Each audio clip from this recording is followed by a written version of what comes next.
Вітаю нашого волі, я полкового знамена, дивлюсь на нього я востаннє, у нез'ясованій журбі, всю кров мою всі скидання, воно вібрало у собі, всю кров мою всі скидання, воно вібрало у собі. Усе, що разом пережито, в обходах вистраждано все. Я знаю, інші гордовито прапороносець понесе. Дивлюсь на нього я востаннє, у нез'ясованій журбі, всю кров мою зі скитання, воно вібрало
Прийшли окупанти до нас в Україну, форма новенька, воєнні машини та трохи поплавився їх інвентар.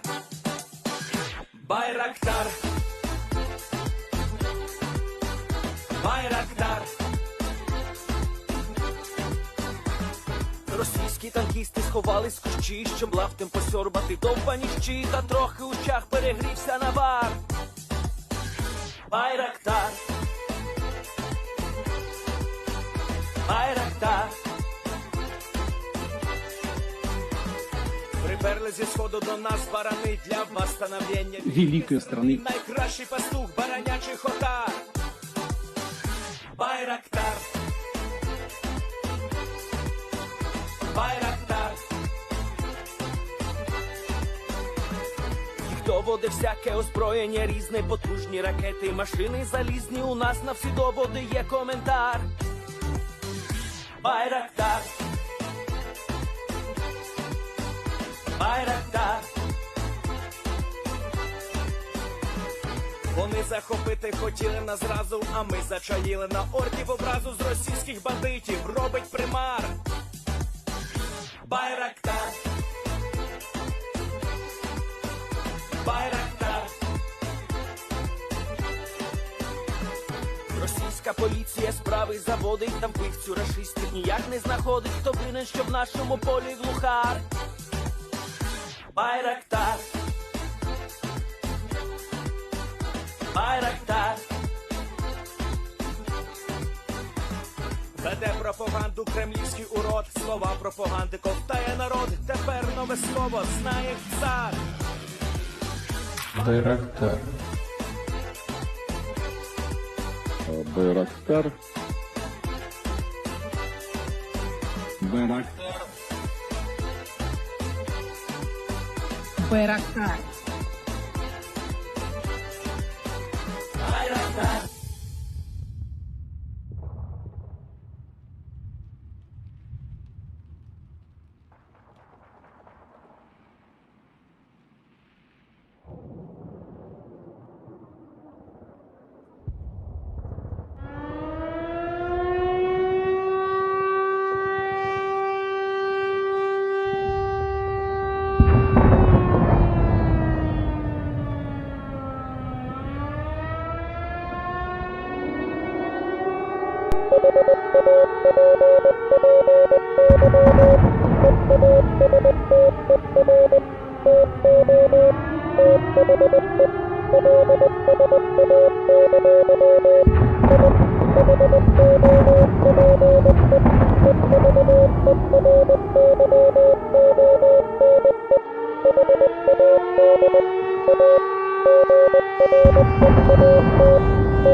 Yes. The Leaf Spring Army sends its regards.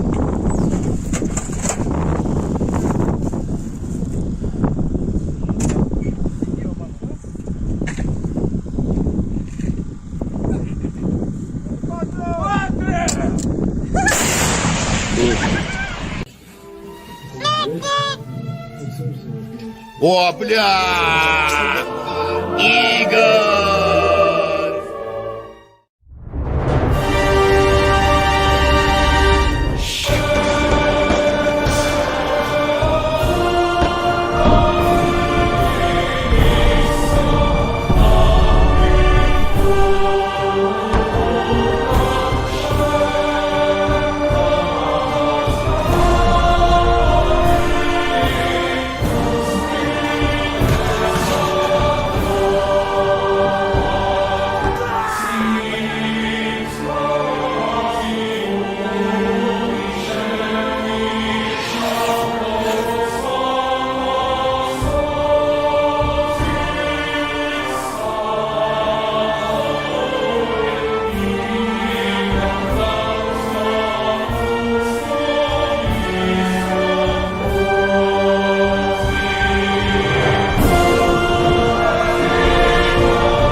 Hello, everyone. I'm the Enforcer, and I'm, of course, accompanied by Enforcer Matt.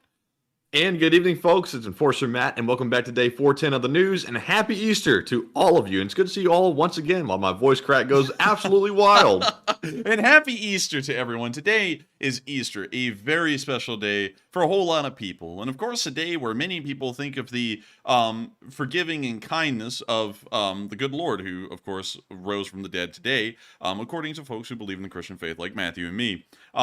It is a great day, speaking of which, to run a fundraiser, considering that it is, in fact, Easter Day, which is a very important day for many people. And that is why we are running a fundraiser tonight for Doctors Without Borders. Doctors Without Borders, of course, is our #1 go-to fundraiser that we have done ever since the dawn of time. I mean, we have done more fundraisers for Doctors Without Borders than anybody else, really, and it's because they're an incredible nonprofit. They dedicate a lot of their time and effort, and I believe something like 80 to 85% of their funds to field work alone. It is a massive amount, and they've been in Ukraine since the start of this war, saving hundreds and thousands of lives that would have otherwise been lost without their care and treatment. It is an incredible nonprofit. I can't overstate enough of how incredible a nonprofit it is. And so I highly encourage y'all to support Doctors Without Borders tonight and to make sure to help the fundraiser to reach its goal. The Lee Spring Army has never missed a single goal over the course of this channel's history. And I know tonight, I have no doubt at all, we are going to be going well over the goal and well into space for the large part. And so with that, it is now time for us to get into tonight's news. And starting off with actually, I was about to start going off onto an aside with something we heard about France, but that isn't really directly pertaining to the Ukraine war, so we're actually not going to mention that tonight. Matthew, make sure to make a specific note. We are not going to mention that tonight. But we're Mention what now? The whole thing with France. You know, the thing we heard today about France. We're not going to mention that. And why not? Because I have like 2 polls on that. Oh, really? Okay, Yes. we'll mention it then. So we'll mention it. But anyways, with that, we're going to be moving on into Poland, because in Poland today, we heard that the Polish are once again going to be getting a very large shipment of armored personnel carriers to help them out with their current war effort. We actually got to take a look at some of the pictures of these APCs, and I have to say, these things are pretty neat. I have never been familiarized with this APC before. Of course, there are so many different kinds of armored vehicles out there in the world, you really can't get familiarized with all of them, no matter how well you try, but these are apparently called Rosomach APCs. They said that 100 machines will arrive right now, so I'm guessing within the next couple of days, and then another 100 later on. So we don't get an exact date as to when the other 100 will be coming, but one thing that is interesting about a Rosomach APC, and we'll take a look at one right here, is that we could see one that actually appears to have a 30mm Bushmaster on top of it. Let me check. Let's see here. Yeah, that is actually the 30mm Bushmaster, not the 25mm you'd find on the Bradley. Of course, the ones we saw in the pictures did not have the turret. The turret, of course, does cost more, and it turns it less so into an armored personnel carrier and more into an infantry fighting vehicle, but it is still an impressive armored personnel carrier nonetheless. And according to the stats here, we can see that it can carry, most likely excluding the turret, an entire 8 passengers. Quite a large number. You can't even fit that many into the back of your mom's soccer car. It's a very large APC, and a very impressive one, as a matter of fact, and it appears that it can also reach speeds up to 60 miles per hour on land, and it can even travel all the way up to 6.2 miles per hour in the water, which is pretty fast for something that's really meant to travel on land. But you can also see the little boat propellers back there on the back of the Rosomach. Of course, like the BTR, you can physically see that it is certainly amphibious, because why in the world would it not have a boat propeller? Anyways, very nice to hear that they'll be getting 200 of these. I'm sure this will certainly help to bolster the Ukrainians' armored personnel carrier numbers and also allow their infantry to travel at a much faster speed. These are more likely attuned to being able to travel over rougher terrain. Good Lord. Oh Did you my see that? God! 3,000 Mark! Canadian from Mark to Docs Without Borders. We're almost at goal. We're 500 away. Good God, we're just 500 away already? Yes, we're less than 500 actually, if I can do math in my head pretty Good good. Lord! I didn't expect that we would almost be at goal tonight. Like, just... Yeehaw! Good God! That's crazy. Everyone needs to give Mark a huge round of applause. This is the mark of legend right here. This is the mark that many people remember from way back in the day when one night, I think Mark put in like $20,000, $25,000 on just a single night one time. And it was unbelievable. In General Mark Aurelius, see what I did there? We're going to give him a full name now. Yeah. But General Mark has thrown in 3,000 Canadian into tonight's fundraiser. Unbelievable. I can't believe that. It's 2,800 US dollars, but 3,000 Canadian. That is unbelievable. I can't even say enough. We're already just $500 away from the goal. And so if somehow, there's some way, I don't know. I mean, the Leaf Spring Army, they can do a lot, but I don't know. Maybe if y'all could reach the rest of the $500 here in the next 2 minutes, we may reach goal literally within 20 minutes of the stream starting, which would be insane. But anyways, they're getting Rosamax, which is great. We're now going to be moving on from Poland, and I'm hyped up tonight now because I can't believe we were that close to the goal already. This is amazing. And it's great to know that on such a day as Easter, we're already getting towards just blowing past the goal. So we're now going to be moving on into the Moscow news, well, more so the Russian news. And in between Moscow and Yaroslavl today, we saw that partisans were able to make their way out to the railroad tracks and signal boxes in this area and sabotage them by setting them alight. Setting these signal boxes alight, of course, causes a whole bunch of problems for the railroads in Russia and forces trains to be diverted to other railroad routes. We are now $300 away from goal. You can see the signal box burning right here, just like this fundraiser is burning down my preconceived expectations of how fast it would go tonight, because this thing is going faster than a Russian jet slamming right into the ground. But we can see the signal box right there burning, and we can see that they're taking a fairly good long video of it as well, once again showing that whatever they've poured in this thing, it is burning quite nicely.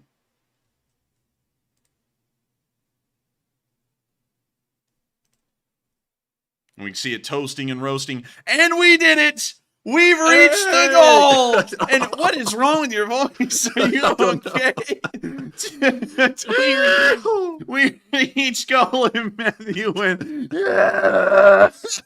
It's like, good God. Dang. I gotta be honest with you though, Matthew. Today I had that problem when I woke up. Like, I woke up and my voice didn't work for like 3 hours. So I completely understand it. Well, you and me are reversed right now. When we're getting closer to getting to bed, your voice is getting worse, and my voice is getting better. I'm dying over here. He's dying over here. Someone get him a doctor. But still, we have just reached the goal. Let me get on my phone real quick, because of course it isn't showing up in the window anymore. It appears that YouTube actually removed the feature where the fundraiser pops up in the live chat. So let me go to my phone and let me see where we are at right now. And we are at $5.3 thousand in 20 minutes. That is the fastest. That's the record. I know for a fact that's the record. It still doesn't beat that one night, though, the year anniversary night, because we reached $5,000 that night in 5 minutes. We were raising 1,000. Well. Yeah, it isn't there, but this has to be the second fastest speed we've ever seen a fundraiser go through. I mean, like, dang, it's insane. This is a crazy. And Rat Doctor just threw another 300. What is going on tonight? I mean, Easter, man. When I said we were going to run a fundraiser on Easter because it was going to be a great fundraising day, I didn't think it literally mean that it was going to be a great fundraising day. We just got $5.6 thousand. Jeez, that's really good. And also, folks, don't forget to send me questions, because I only have 2, so I'm getting worried over here. Yeah, excellent work on the fundraiser. Yeah, make sure to throw in questions. We want to make sure to have some questions for the question segment. And also another quick thing, since tonight is fundraiser night and we don't usually have a lot of questions, if y'all would like, throughout the course of the night, not just right now, but throughout the course of the night, make sure to throw out where you live in the world, because if we don't have enough questions, we may look at where the Leaf Spring Army lives, because y'all are all over the world, in all kinds of cool places, in Japan, in India, in all of Europe, here in the United States, and in Canada. We would love to know where a lot of the Leaf Spring Army is from, so if y'all want to share that with us, we may be able to take a look at your town during the question segment tonight and make a moment for it. But with that, we're now going to be moving on to the next bit of news in Russia. And I thought that this was, I don't really know how to put this, something that this teacher needs to be had for. It's the best way I can say it without saying what I want to outright. But we saw today that a Ukrainian child that has been taken from Ukraine and transported into Russia was in a school today, and a teacher who apparently has a son that is currently missing in action inside of Ukraine decided to take it out on this kid, and this incident was actually caught on film by another student. We don't know if the student that filmed this video was a Ukrainian or a Russian, but the video is sickening to say the least, to think that a teacher would take out her kid getting killed by the Ukrainian army on some innocent Ukrainian kid that wasn't supposed to even be in Russia in the first place. And so with that, here's this clip. And, you know, I don't mean to tone down the mood tonight, but of course this is something serious that I was watching, and I was thinking, this is something we need to show on the news, because while we always try and keep the tone light, this is what the Ukrainian army is fighting to avoid, is a country like Ukraine being taken over by the Russians and having people treat it like this throughout the entirety of it for the next several decades. You see the teacher is just pushing the kid's head into a desk and pushing down on his neck.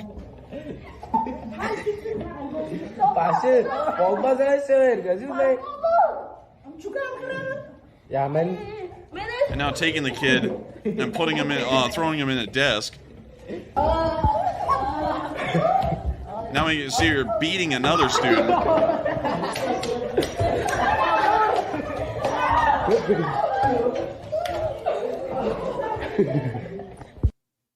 And that's the end of the clip. And according to the caption, the principal later came to this class and then said, oh, well, y'all need to excuse her behavior. There's nothing wrong with it because she's under a lot of stress and doesn't really like Ukrainians right now because her son's missing in action inside of Ukraine somewhere. And well, dang, how about the kids? They're under stress too. Can they just like deck the teacher? Apparently, I guess that would be the rule. And so, you know, if for some reason the U.S. government, you know, anyone in the federal government right now got a little stressed out about the whole situation with Russia, according to the Russian logic in the school right here, they could go outside and gun down a Russian on the street here in the United States, and that would be completely excusable, according to what the principal later on said. This is unbelievable to think that these kids may have had their parents killed, were kidnapped from Ukraine and transported all the way into Russia, and are now getting abused and beaten not just by the Russian school kids, but the Russian teachers as well. That's unbelievable.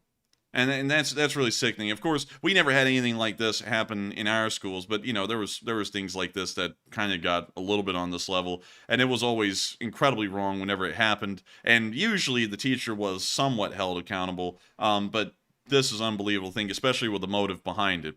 With that, we're now going to be moving on from the Russian news, because that's all the news we have from inside of Russia today. And we also saw that on the Russian border, heading more into Ukraine, we saw that a small border bridge that may have been used by the Russian Volunteer Corps several times to breach the border security of the Bryansk Oblast was blown up today by the Russian military, apparently to try and stop further crossings from occurring.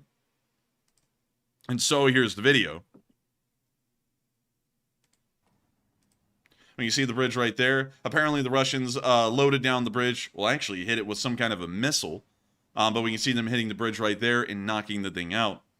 When I saw this video earlier, I don't know if I'm having like a cataract in progress or something, but I swear I did not see the missile fly in. I thought the bridge just blew up with a charge on it, but some kind of a missile or an ordnance flew in and then hit the bridge. And right there we can see the plume. Of course, the bridge has most likely been knocked out and won't be usable any longer, especially for the Russian Volunteer Corps to transport armored cars across, which is kind of funny in a way, because this is literally the Russians burning their bridges and clearly shows they have no plans or intentions to put Russian forces back into northern Ukraine again, because if they're more than happy to destroy these bridges, knowing that putting down a river crossing will take time and is most likely going to be a very high casualty event, that shows that they have no plans of conducting a northern offensive ever again. We're now going to be moving on from that little bit of news on the Russian-Ukrainian border in the Bryansk Oblast, and we're now going to be moving into western Ukraine, where we also saw a clip today of, once again, another, oh my god, DCC Prime throwing $550. Jeez. Let's go. Oh, wait a minute, Matthew, I think this is deserving of a sheesh. But anyways, here's a Snipix T-Rex firing a 14.5 millimeter shell. Of course, we're going to have to mute it, but you see him lining up the shot here, and then firing, and it actually looks like this thing doesn't have a lot of kick, and considering that the gun weighs something like 55 pounds without a silencer attached, I would assume it wouldn't have a lot of kick. Well, as much as you would think it would have. But this thing is a beast, and I always have to show a video of this thing being used, because it's just insane. I mean, like, these things are unbelievable to think they are being used as sniper rifles by some units in Ukraine. Not against armor. You know, a lot of people say it's an anti-material rifle. We've seen a lot of video evidence in this war that this is more of an anti-personnel rifle as far as the Ukrainians are using it. But don't get me wrong, a 14.5 millimeter shell will easily blow through the hull armor of any kind of BMP or armored personnel carrier that either side is using. With ease. This thing is just insane. But anyways, we're moving on from that clip, a really cool one, once again from the training grounds of Ukraine, and we're now going to be moving on towards the city of Kyiv itself, and we haven't gotten a lot of video footage or evidence of this, but today is an exception, because the Nasams air defense systems were sent to Ukraine a good while ago, nearly 6 months ago at this point, and we haven't really heard a lot about them ever since. But the Ukrainians created a video today to show and explain how the Nasams are integrated into their air defense systems and how effective they are at helping to keep the skies of Ukraine safe. And so with that, here's the clip of the Nasams defending the skies. Also, we're going to have to mute that because it's playing some heavy metal, but we can see the Nasams firing off one of its missiles. You can see it doing it again. It kind of reminds me, really, of an Iron Dome.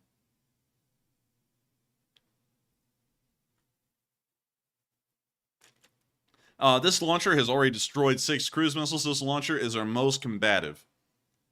Here is the inscription on the radar that our colleagues who taught us left for us. They wrote their wishes and put their signatures when we were already completing the training. And it said, "Oh no, the Russians are seething from America with love." Oh no. Matthew, oh no, this is not good. Oh no, the Russians are going to be crying and seething. They're going to be going, "The Americans will supply them with weapons that are exposing them, bleed." Like we haven't been doing that the whole time. But I like to see that the guys who actually trained them on the NASAMS system actually left a little inscription on the NASAMS itself. But really neat, and we can see the NASAMS firing again in the night.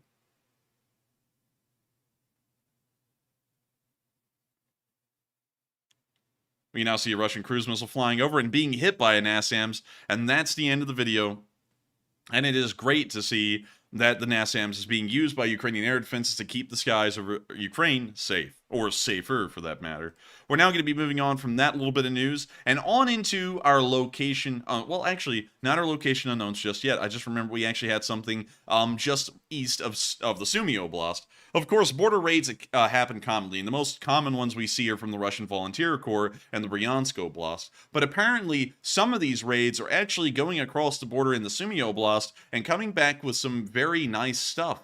And it is really wild because the Ukrainians actually got this pretty high-end, somewhat expensive and rare-looking Russian ambulance. It's a KAMAZ 53-949 Linza armored ambulance.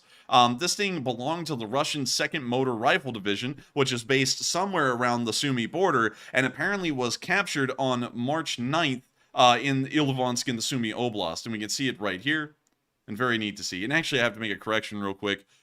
I don't know what it is sometimes, but I misread things. This was actually captured last year on March 9th. I thought it was actually captured just like a month ago in a border raid, so sorry about that. This thing was actually captured a year ago, but we've never seen a picture of it. And when I saw it, I was like, dang, this is actually a Gucci ambulance. And I've never seen one like this. I've never even heard that the Ukrainians captured an armored ambulance. So really neat to see. But of course, not captured in a border raid recently. It was actually captured last year during the battles in the Sumy Oblast. We're now going to be moving on from that little bit of news and finally into our location unknowns. And starting off with our first clip, we saw that a tired Ukrainian soldier passed out in the middle of some shelling. Of course, one thing that is very important to note is that warfare is incredibly exhausting. And according to historical accounts of soldiers that recount their experiences in battle, they say that usually after the first few days of fighting, you get so little sleep that the rest of it you just don't even really remember because you're so sleep deprived, it's all just kind of a blur. And it appears that this soldier is going through about the same thing. He's been so sleep deprived due to the combat going on the front lines that even in the middle of shelling and just leaning on the side of a trench, he fell asleep. Вот, пацаны, кто хочет 100 000? shells flying over, and then we can hear some trap remix play, which we have to mute. But we can see the soldier waking up right there from a quick nap. And we can see that the guy is exhausted.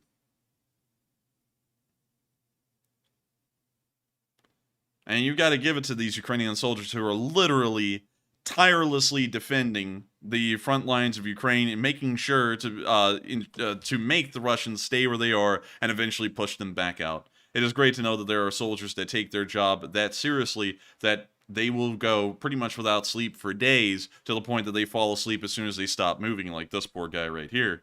We're now going to be moving on from that bit of location unknown news and on into our next bit where we saw a harm on a MiG. This is like pigs in a blanket, but more dangerous. As we can see right there, a MiG-29 with a shark mouth. And we can also see a AGM-88 HARM anti-radiation missile right there, which is an anti-radar missile for the most part. And we can see that the Ukrainians also put a little inscription on it. Now, I think when this missile flies into a radar installation, it's probably going to be going too fast for the Russians to read it, if they can even read for that matter. But it is great to know that they will be sending this thing out to hopefully a Russian radar installation sometime in the future and blow the thing away. So always great to see, and a nice picture. Also a really nice shark mouth on the front of that MiG. With that, we're now going to be moving on from that little bit of news and on into our next one, where we saw an upgunned armored car. This was actually a Russian Tiger armored car that was upgraded with a BRDM2 turret with a 14 point... Let me make sure I got this correct. 14.5 millimeter gun inside of it, and a 7.62 millimeter machine gun. This is the only picture we've seen of something like this, and it appears that some Ukrainian units like to play Mad Max whenever they get vehicles that are captured and just upgrade them however they want. And this one is fairly interesting because you have the turret, BRDM2. You have the turret of this armored car right here. As you can see, there's the turret. And then it's mounted on top of a Tiger armored vehicle, or armored car, more like. I call them all armored cars, but there's a picture of the armored car right there. And then you get this thing, whatever this really is supposed to be called. I guess it's a BDRM Tiger, I guess. I don't really know. Whatever name you want to put on it would work, but it is great to think that the Ukrainians just sit there and go, hey, you know what'd be fun? Let's put a turret on top of the armored car, and people just go, yeah, and then they just do it. It's pretty cool. But with that, that's the end of that little bit of news. Did you know that we just got a Russian bot in here called Russian Thought Bot? Really? Yes, it got student. I saw some guy say, you really think Ukraine can beat the attrition masters of Russia? Like, this war hasn't been going on for like a year and 2 months seriously. already. It's like, come on, man, getting the current day. It's not 2022 anymore in the early spring. It's 2023 now, getting into the summer. It's like, come on, man.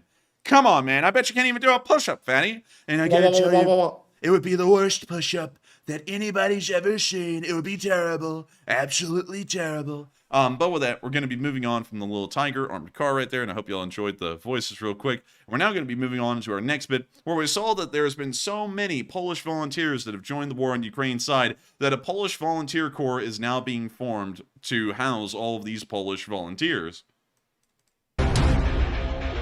Oh, we're going to have to mute that because copyrights have been coming our way quite easily these days. Content IDs more so. We can see the Polish getting ready to train. We see them loading up their clips, loading up their magazines.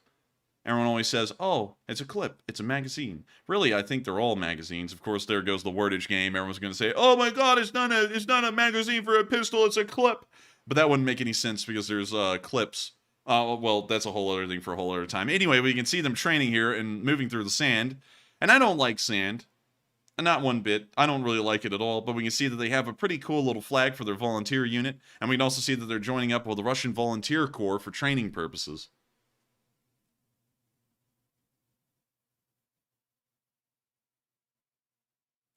You now see them firing off some rifles of different kinds. It looks like there were some AK-74 carbines. Also looks like there's just all kinds of stuff. I mean, like, hell, I'm trying to look at it all, but there's so many different rifles. Like, well, those look like AK-74s. Those are all mostly AK-74s. This guy, though, yeah, he had to Gucci it up, so he's got a scar. You know, like, just AKs and then boom, Gucci gun. I like it. It's very nice. And so we can see them giving a last little speech, holding their guns in the air.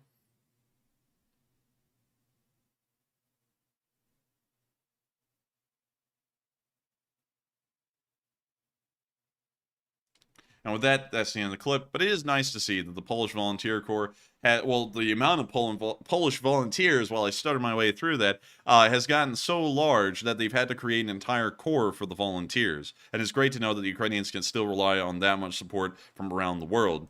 With that, we're now going to be moving on into our next bit of Location Unknown news, where we can see the Ukrainians conduct a very successful drone bombing. And so let's check it out.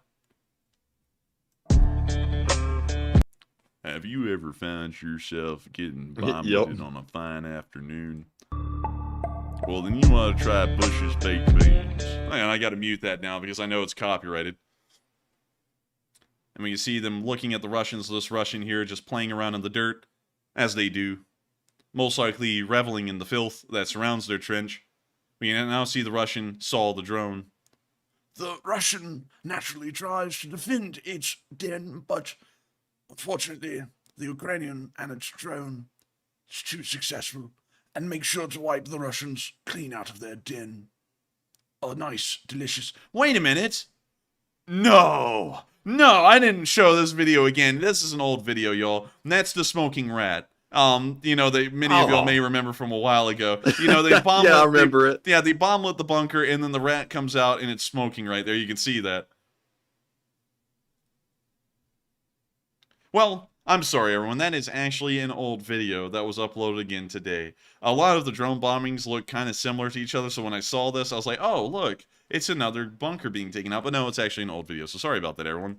And with that, we're now going to be moving on to our last bit of Location Unknown news, where we can see the Russian loss report for today. And of course, bobcats abound. Five of them in one day. It's Easter for sure today. That can only happen on Easter. I have to agree. It is Easter after all, and what better way than to celebrate Easter with Matthew than to have 5 bobcat skid steers destroyed? It is. I believe that is the highest number we've ever seen. One of the. It's one of the highest. I think it's been 5 before, but it's kind of a rare event. It's a very rare event, and look at the numbers in the rest of the categories, especially the artillery. Now, that's a rare event. That's 3 entire artillery batteries plus 1 destroyed in just overall artillery pieces. Tanks, however, dead zero. There were no tanks destroyed today, which is somewhat odd. We never really see a number like that. But once again, the losses have dropped back down to somewhat more normal levels, so we're not really expecting the losses to be incredibly high, but still not zero. We also saw that 3 supply trucks were destroyed. That is also a fairly low number. And 4 armored personnel carriers were also destroyed, a somewhat lower number.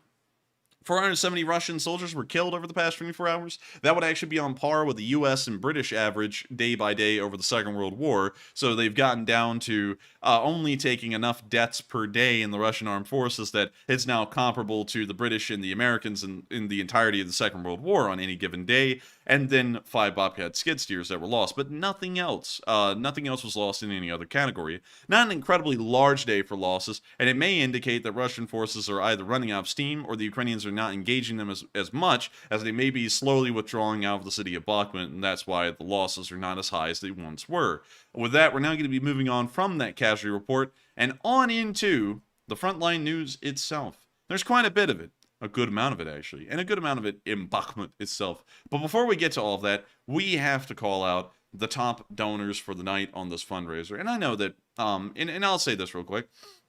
I know many of y'all are like, why do we do that? Why? Well, we want to thank folks who actually help to save lives, you know? I don't know how some people just, sit there and do things like fundraisers. They don't call out top donors because folks are deciding out of their own goodwill and good intentions to support the folks at Doctors Without Borders and help them to save lives in Ukraine. And folks who help out in that regard, we want to give them as much credit as possible. And considering that there are 5,200 people on this stream right now, I would love for their names to be called out to the thousands of people who are here and let them know that their support in saving lives in Ukraine is incredibly appreciated. And so with that, can we call them out, Matthew?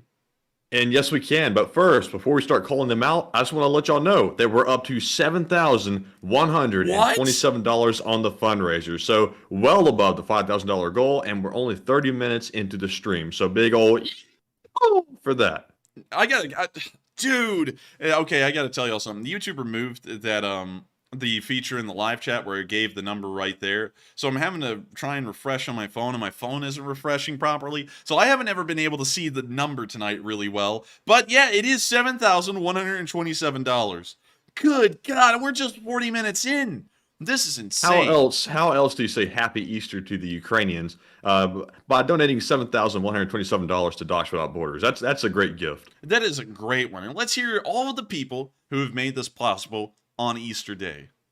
All right, and starting off first, of course, we have to call out that massive $2,800 donation from none other than Mark, General of the LSA. And Mark, thank you very much. Very generous. And once again, it's going to a really good cause. So we really do appreciate it. And up next, we have a $550 donation from DCC Prime 1, also massive and very generous.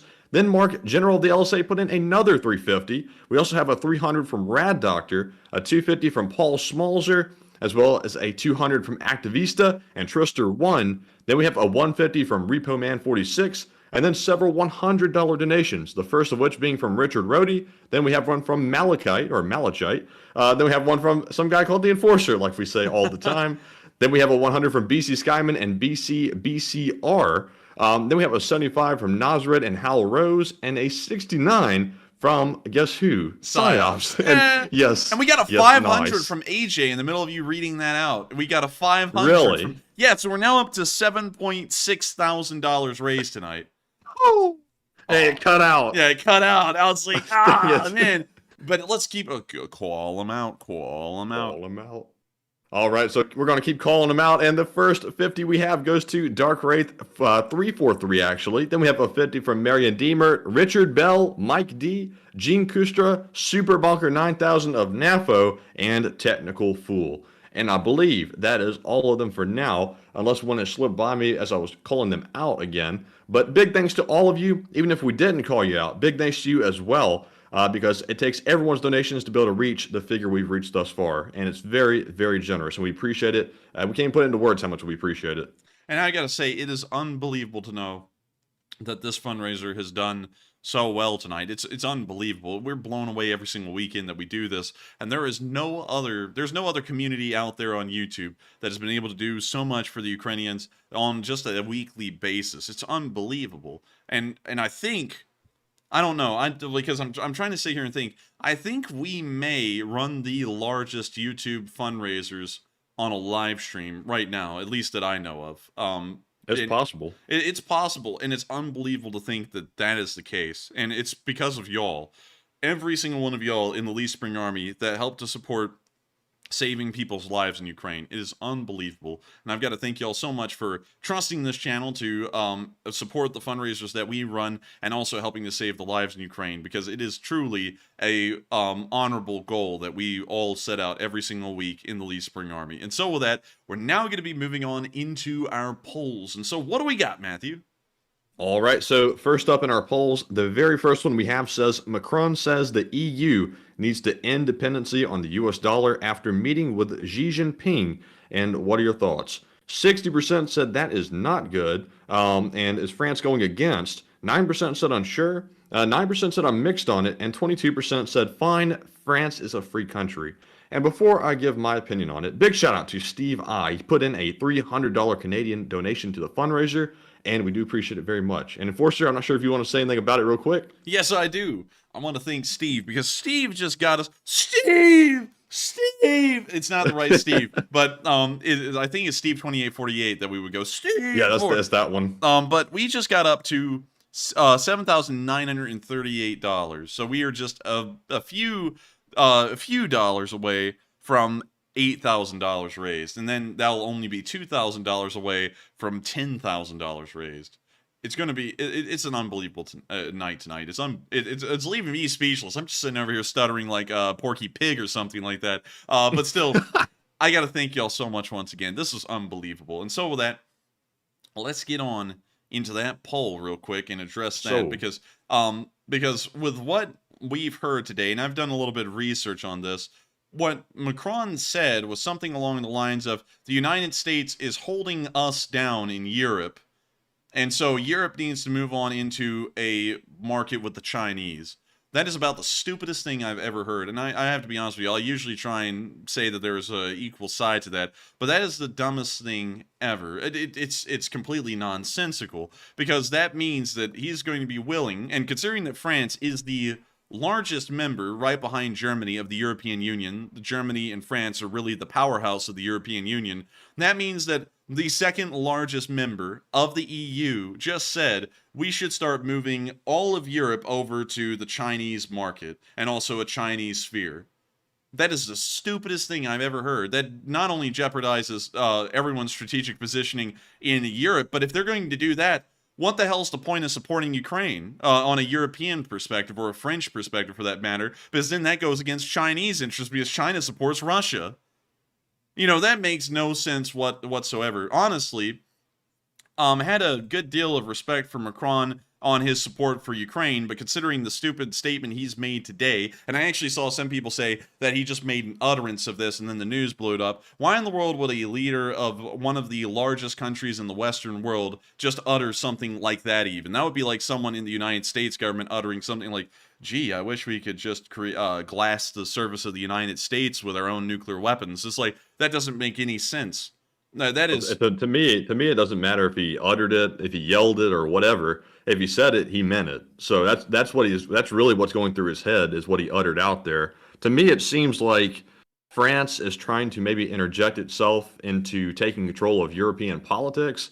Not really sure if that's the goal or not, but Macron is making a very bad move. I know France is one of China's largest trading partners, but you don't want to go against your actual allies, which is the West, and align yourself with a communist dictatorship. A very bad move coming from a democracy. Yeah, it's a terrible move, and consider it's just so stupid when you think about it on an entire perspective. They're on the Western team. There's no way they can remove themselves from that team, considering France was one of the integral countries that made it happen along with the United States and Britain. There's no way you can remove yourself from that sphere. If they tried to, all they would do is end up in a poorer economy. They would not have the kind of economic backing the United States has. They would be moving over to the Chinese sphere. Not only on the level of just economics, you're switching teams.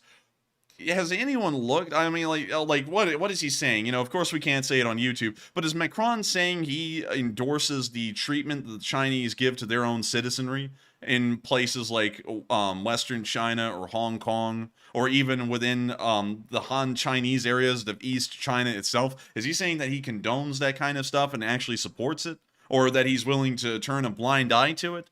I mean, hell, that would be no better than Hungary aligning itself with Hitler during the Second World War at that point, in my opinion. But of course, we can't go into that too much because, you know, the YouTube overlords, they'll come down and they'll bust out our kneecaps if we keep on talking about it a little too much. But that is one of the goofiest positions I've ever heard. And, you know, and of course we don't get into politics. Really, this is all about diplomacy, strategy, and things like that. But that is one of the stupidest strategic or diplomatic moves I've seen, and one of the stupidest statements. So with that, we are on to the next one.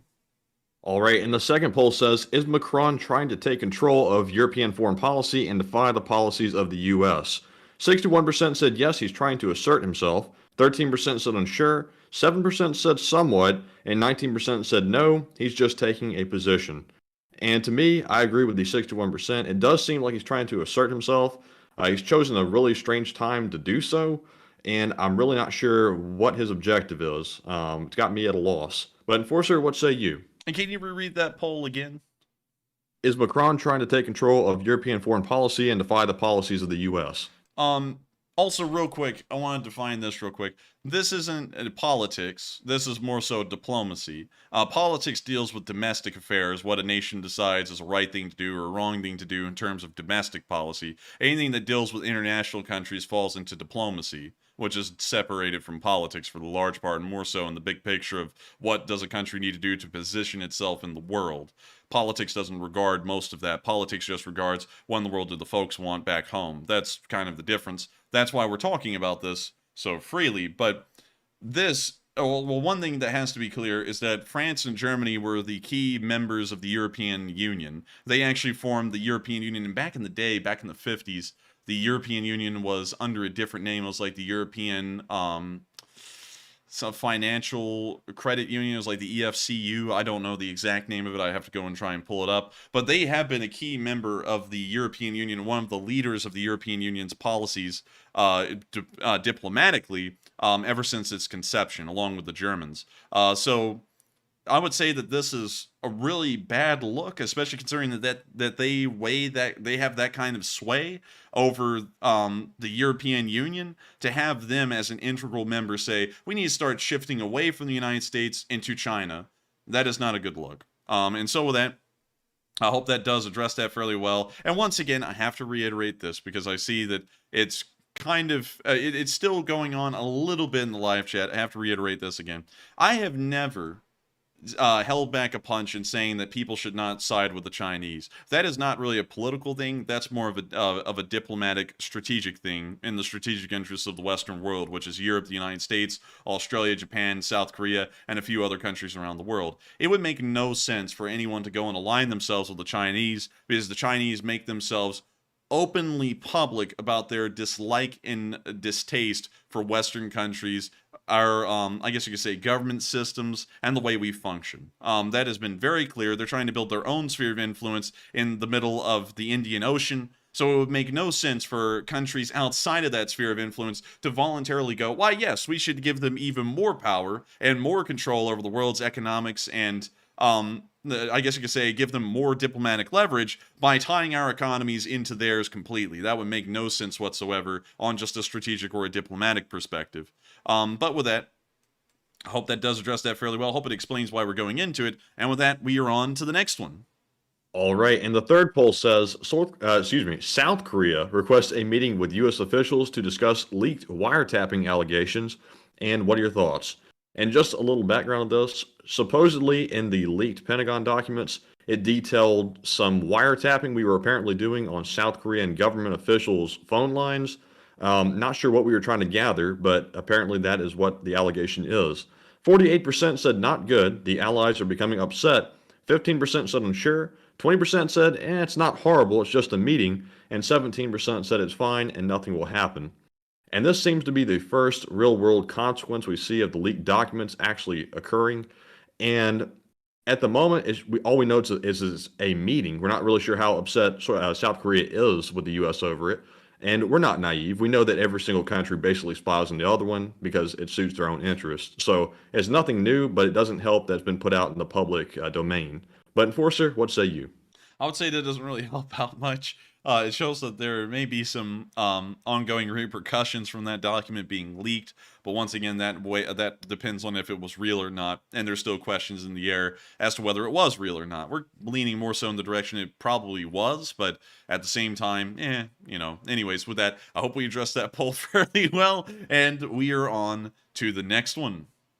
All right, and that was our last poll, so we're moving on to our live chat questions. We're going to take 3 of them, but first, big shout out to Davis Campbell. He put in a $100 donation to the fundraiser, and a big thanks to you, Davis, for that, and helping us to get up to $8,235. Very great, and thank you all very much. And ding, ding, ding. And let's see here real quick. I saw something. Montern said, my question is why wiretap them? Good question, Montern. I think, as we see, for example, with France, we have a reason to be skeptical even of our allies sometimes. We're really not sure what their intentions are behind closed doors. So I understand why the U.S. would want to wiretap even our allies, but if you're going to do that, you want to make sure that never gets out in the public because that can soil your relationship with them. It sows distrust, and it certainly doesn't help, keeping friends, I would imagine. But Enforcer, do you have anything to add to that? I would have to agree with pretty much everything you said there. You never want people to know that you're wiretapping them, but everyone's wiretapping everyone. There's probably countries like France, who are wiretapping us right now at the moment because everyone wants to kind of get a little bit of an insight into what the other one's doing, even if it's, very questionable the way they're getting it.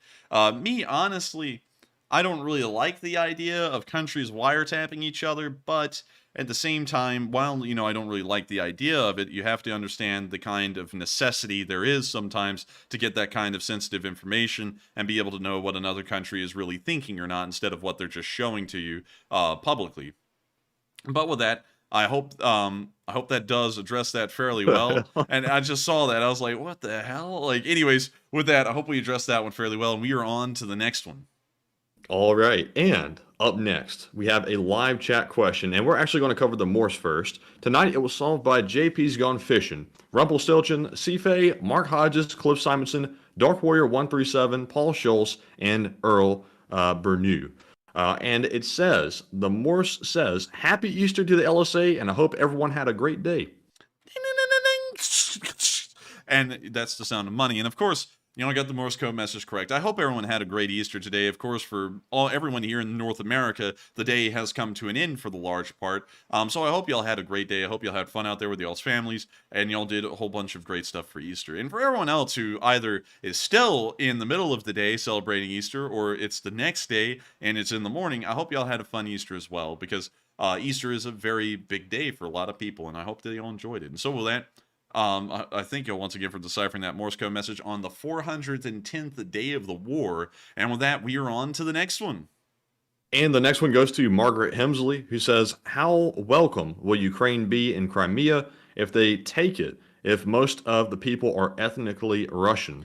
They will probably be fairly welcomed, because the Russian-speaking people in Crimea, I believe they made up something like 40% of the population before the annexation in 2014, but none of them really showed any signs of dissent, because one has to remember, the only armed uprisings we saw that were, of course, heavily backed by Russian armed forces happened in Donetsk and Luhansk. We never saw an armed uprising of the citizenry in Crimea. That was entirely a Russian army affair annexing that peninsula. They were not even going to chance such a strategically important area as the Crimean Peninsula having an armed uprising of rebels possibly turn against the Russian army and slow down their progress and trying to illegally make that a part of Russia. So I would have to say they'd probably be fairly welcomed, considering that we see a decent amount of partisan activity also happening within the peninsula at this moment. And so with that, I hope we answered that question fairly well. We are on to the second to last question of the segment, or the last question of the segment.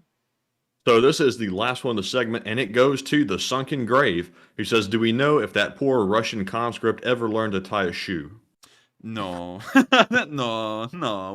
We never saw if he learned how to tie a shoe.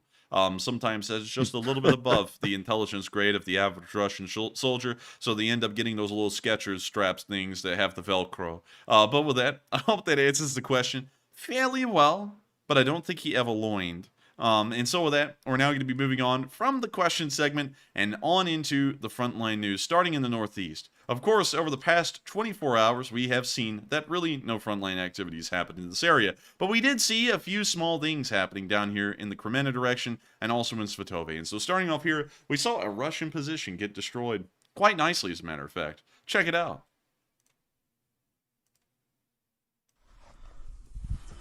We can see the Terra unit looking at him. We can hear the trap Meericks coming right in, and we can now see the Russians about to get hit by a round. Here it comes. You see the Russians moving around. You see one running in the open. He's now running to a small little artillery position. It looks like a mortar. They're now setting it up, but one thing that they don't know is that they, in fact, are being set up themselves. We can now see the little outpost over there, once again highlighted as a Russian outpost. We can see the first shell land above their position, and now the Russians realize things are not going well. We can now see a shell land right in between their dugout and the position.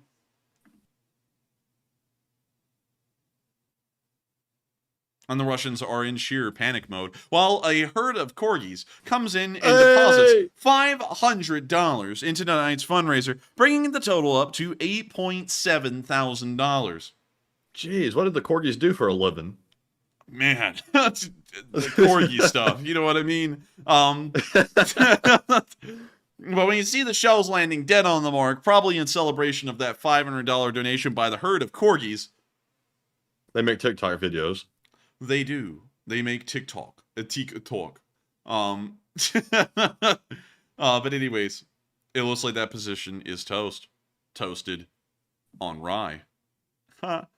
And so with that, the video ends right there. And we're now going to be moving on from that clip and on to the next one further down the line and in the Kremenna direction, where we saw a FH-70 in action that was donated by Estonia. And of course, here's the clip. It's quite nice, but make sure to cover your ears. За Днепр, суки.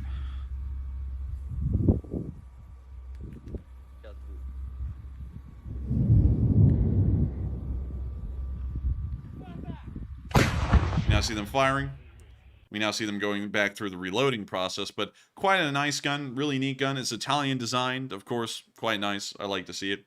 And so with that, we're now going to be moving on from that video and on into the more southerly direction in between Bakhmut and the northeast in the direction of Belorivka, where we saw some video footage today of a Russian tank with a camera on top of it firing at the direction of Belorivka. That's the Russian way to spell Belorivka, which is Belogorovka. But here's the clip. When you see the T-72 driving forward.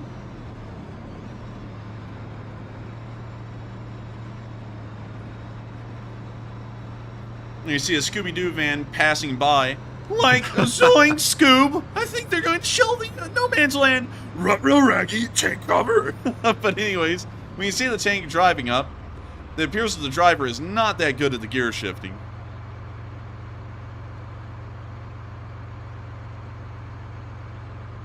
We now see them turning the turret.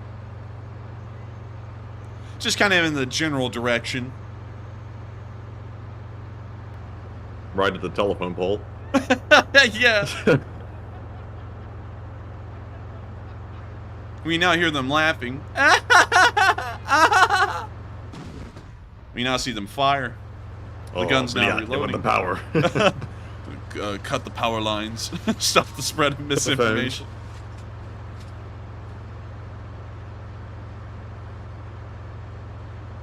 You now see them lining up the next shot with a bottle of smart water sitting on top of the turret. Sadly, no matter how much smart water the Russians drink, they just never get smarter.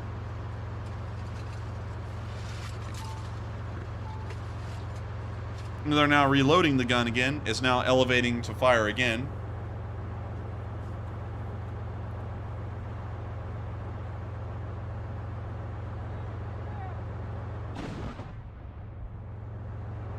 We now see them firing the next shot, and now sitting there.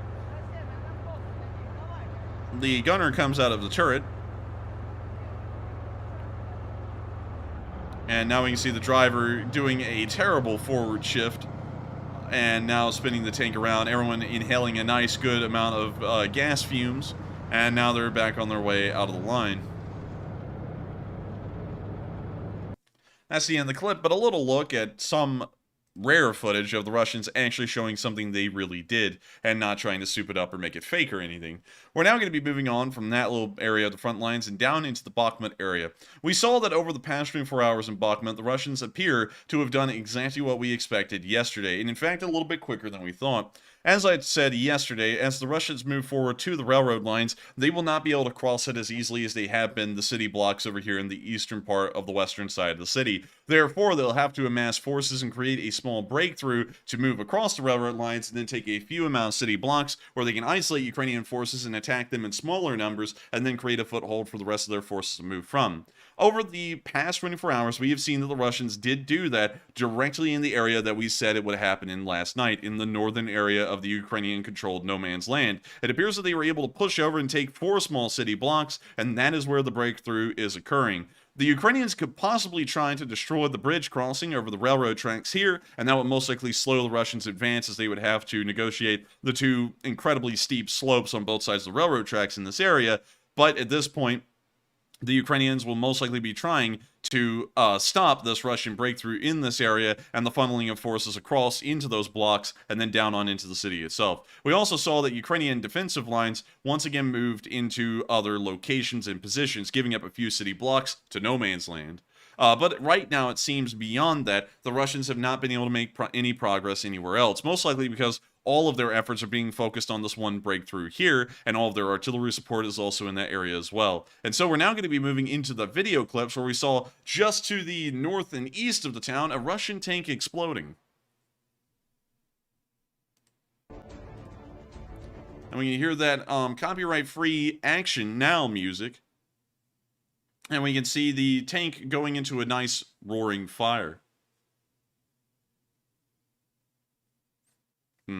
You know what they say, Matthew? Chestnuts roasting on an open fire. Jack Frost nipping at your nose. Or Father Frost nipping at your nose. A lot more scary than Jack Frost doing it. But we can now see the Russian tank is just a molten wreck of metal and also burning ammunition, as Paul Smolzer throws in $235. Hey! Putting us up, I think, at $9,000. Maybe. And also, John Webster put in a 50. We're up to $9,055. Holy moly!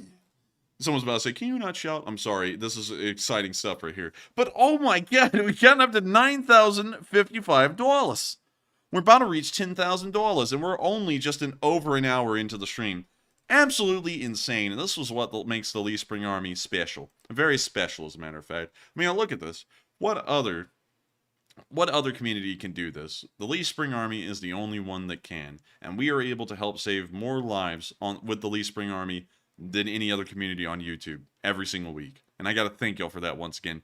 Crazy, we are just less than $900 away. Well, actually, we are just a little over $900 away from $10,000 raised. As Angry Penguin said, it is over 9,000, and we'll most likely be getting to 10,000 before the night's over.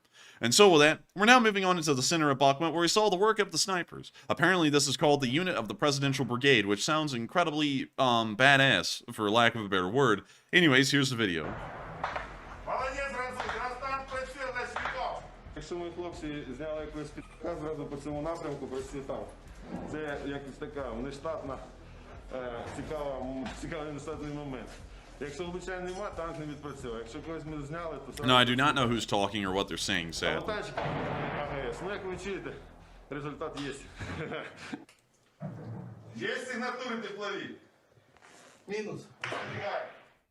Ось що бачить снайпер-француз у свій приціл. Він прискіпливо розглядає кожне вікно, щоб не пропустити теплові сигнатури від тіла ворога.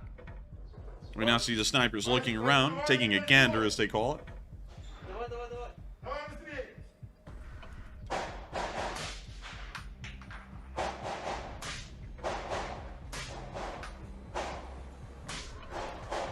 We now see the sniper firing some rounds as the casings roll around on the floor.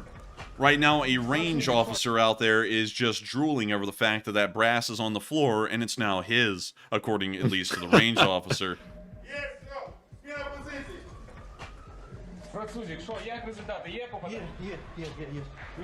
We now see them moving down to the next floor of the building. Видно, як ворог після влучання поступово втрачає колір. Вижити від кулі снайпера майже неможливо. Наші снайпери працюють на вітчизняних гвинтівках UR-10. Її без перебільшення називають однією з кращих у своєму класі. Це аналог американської AR-10. Гвинтівку прийняли на озброєння Збройних Сил України у 2018-му. Or some people call it the weapon, Хороша, в тому числі, the piece, в неї дуже добра кучність. the problem solver. Кучність здесь дорівнює The gat. одної Spin the block, win the clock. Тобто одна мова. Получається. The thing. Це, якщо взяти, Trademark. це десь приблизно на 100 метрів, на 100 метрів до 3 сантиметрів.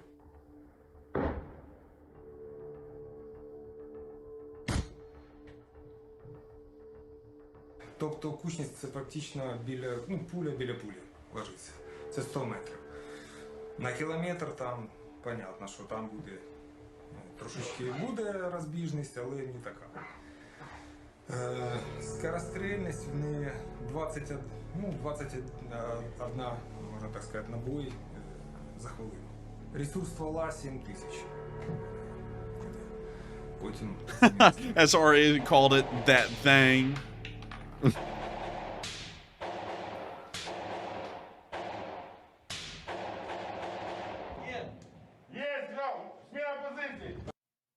And that's the end of the clip. But absolutely great to see the work of the snipers in Bakhmut. And so with that, we're now going to be moving to the southern area of the city. What? Nothing but SNL is popping up. Yeah, I know. I Recommended. watched one SNL clip before the show tonight, and now I get nothing but SNL in my recommend. YouTube recommend is broken because I can watch like one video from one thing, and I get recommended nothing but that for the next day or two. Like it's crazy at this point. And like the SNL clips that came out from this week, I mean, they're kind of mid, you know? Like, they weren't even that good. Now I'm getting recommended nothing but SNL clips. And I'm like, dang. Like, this isn't that good of a week for SNL, honestly. But anyways, We're now moving on to where the Russians were hit down in the Avdiivka area of the Bakhmut district. Let's take a look. Oh, Chad music. You know what you gotta do. Anyone ever wanted to be a Chad? You ever wanted to be an alpha male? Sit there and not respond to people when they tell you they're disappointed in you because you're too scared of the backlash they might give you. Now that is an alpha male right there. Invest in some... There's something like that. But anyway, so you can see the Ukrainians giving it to the Russians good.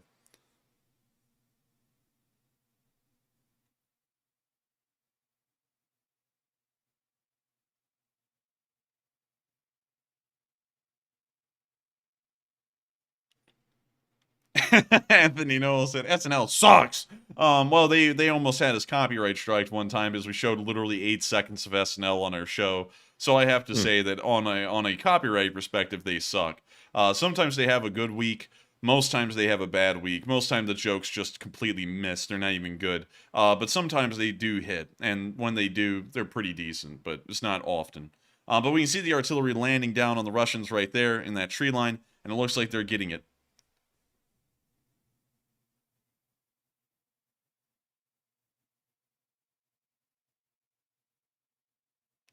We now see them hitting the tree line once more.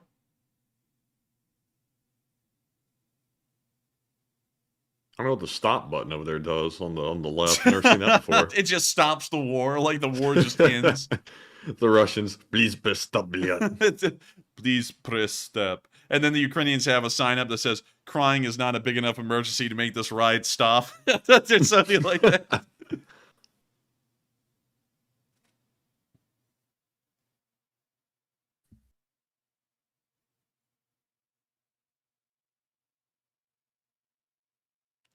When you see the artillery still hitting the Russians in that position, the artillery was incredibly accurate in this clip and appears to have caused a decent amount of casualties to the Russian forces.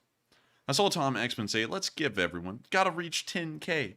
And y'all are just about above 700 in the amount needed. It's going to be around like 780 or so, 783 really. But with that, that's the end of the clip. And look at that. Look at that. There's a song that I only listened to once. There's a million SNL clips, and then Dream On. I never even listened to Dream On. Why the hell is that there? Like, I mean, you got a good point. It doesn't make sense. But this one, though, I am interested in watching. I haven't watched that one yet, and someone actually asked us today if we have seen that video. I haven't yet.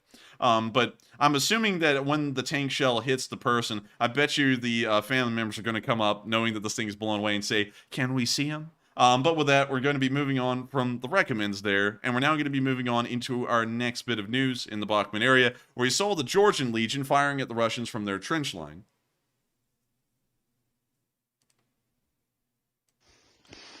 You can see them setting up their machine gun.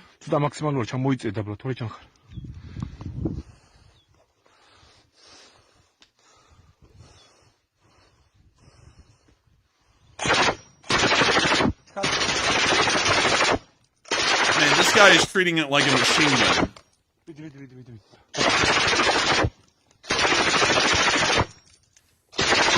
Holy moly! Dang. Mark just threw in another 1,000 Canadian! Yeah! Oh my gosh, we just made it to 10K! No, we're at 9,958. We're a little away. We're just so a close. little off! Good God! That's crazy. Thank you once again, Mark. Oh, he said, dang it, I was low. He was just a little below the mark. Walk it in, Mark. Walk it in. Walk it in. Walk it in. We now see the Georgians taking a break from firing the machine gun for a minute.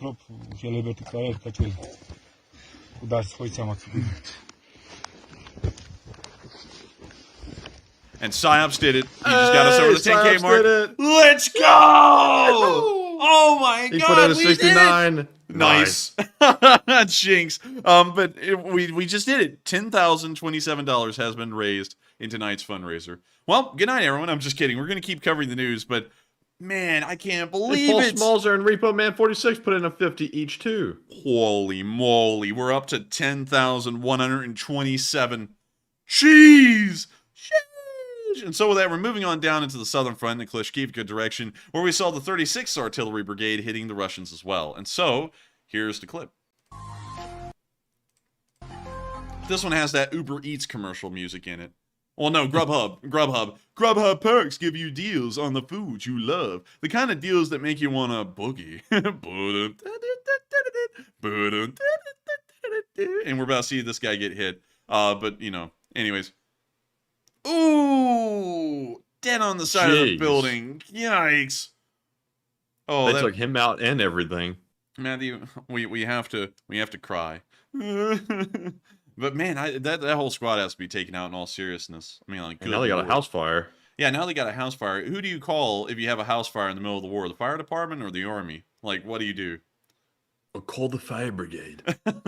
Call the fire brigade, and then it has them like exposed to deadly amounts of radioactive graphite. Oh man. Oh, I see graphite in the rubble. Oh, pick it up, comrade. It's nice and hot and spicy. Hey, my hand's feeling kind of numb now. Then drops it. But anyways, we're going to be moving on from this little clip of the 36th Brigade doing their job with the artillery today and on out of Bakhmut, because there's not really a lot to note there, at least today in large amounts of action. We've covered that greatly over, I guess you could say, the past few days for the most part. And so we're now going to be moving behind the lines in Avdiivka, where we saw a destroyed Russian radar, the work of the Ukrainian unit. Короче, вот так вот разъебенили мы.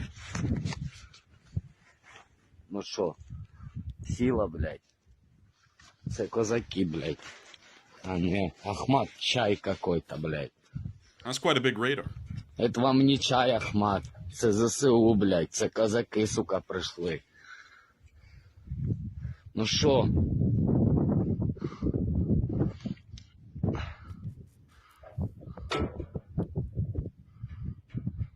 Калюня, нигде не шараёбся.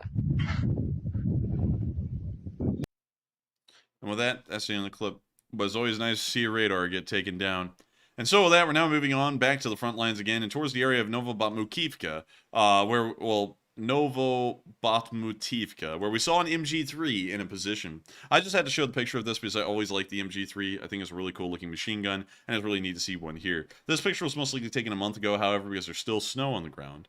And so with that, we're now going to be moving on from that little clip and further on down the line and into the area of Marinka, where we actually saw a couple of clips today, starting off with this first one, where we saw fighting in Marinka from a Ukrainian perspective.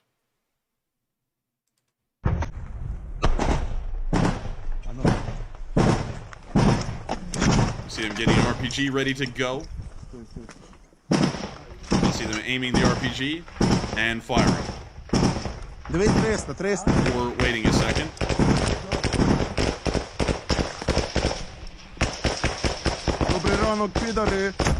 And now firing. The round then explodes down the way. They get behind the house again.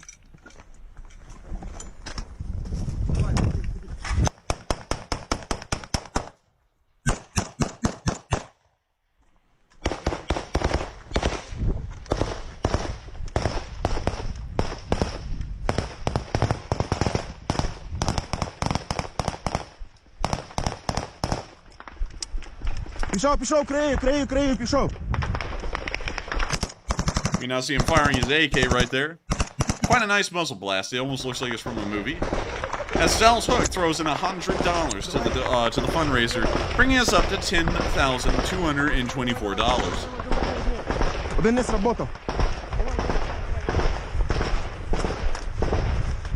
$10,324, correction. And also shout out to Greg Carrier and Rustin Rott for putting in a 50 as well. A huge shout out to y'all as these Ukrainian soldiers continue to fight on the line, as we can see right here. You can see them moving to a new position somewhere on the outskirts of Marinka. You hear the firefights incredibly intense nearby.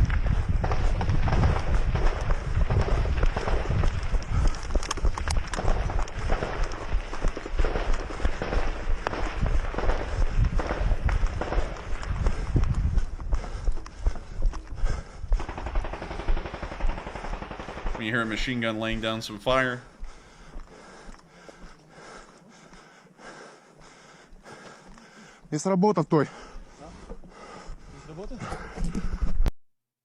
And with that, that's the end of the clip.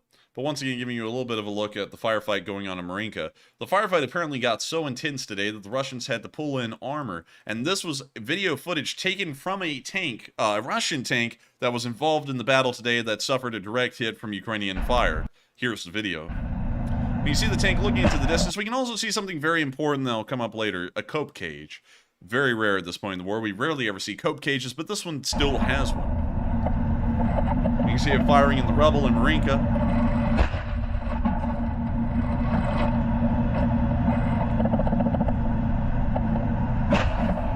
See it firing point blank right in front of the tank. Now see it rolling forward, and it gets hit directly on the turret, almost knocking the camera off, and we can now see small fires on the front of the turret. The tank comes to a stop, and now the tank continues to roll. The footage was cut there for a second. We can see something firing in front of it. The tank is still rolling, and we can still see small embers of fire on the turret. We now see the cameraman grabbing the camera off the top of the tank and running with it, as it appears that the crew is now abandoning the tank and going to the next one in front of them.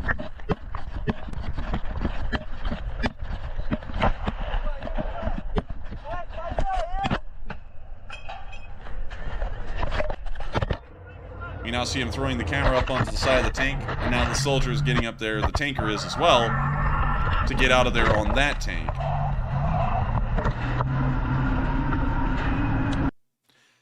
And in the next video clip, we actually saw that the Ukrainians found this tank later on in Marinka and saw it burning after they abandoned the vehicle. And so here's the clip of the T-72B3 burning later on.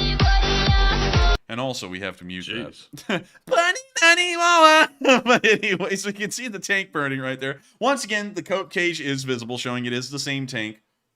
And it's in the same spot they pulled over at. They would have run off of this T-72B3 and further down the street to have been picked up, you know, like further down the road, I guess is the best way to say it. We're having a hard time with words tonight. Don't worry, y'all. I'm eventually going to get speech therapy for that. I'm just kidding. Who gets therapy? Not me. But when you see the tank roasting right there, that's certainly a kill for the Ukrainians and another $3.5 million main battle tank that has been lost to the war. We're now going to be moving on from that little clip and out of the Marinka area. Of course, no advances were made in Marinka today, but the fights were intense and did lead to the Russians losing a tank on film. And we're now going to be moving into the southern front and into the area of Velika Novoselka, where we saw a column of mastiffs.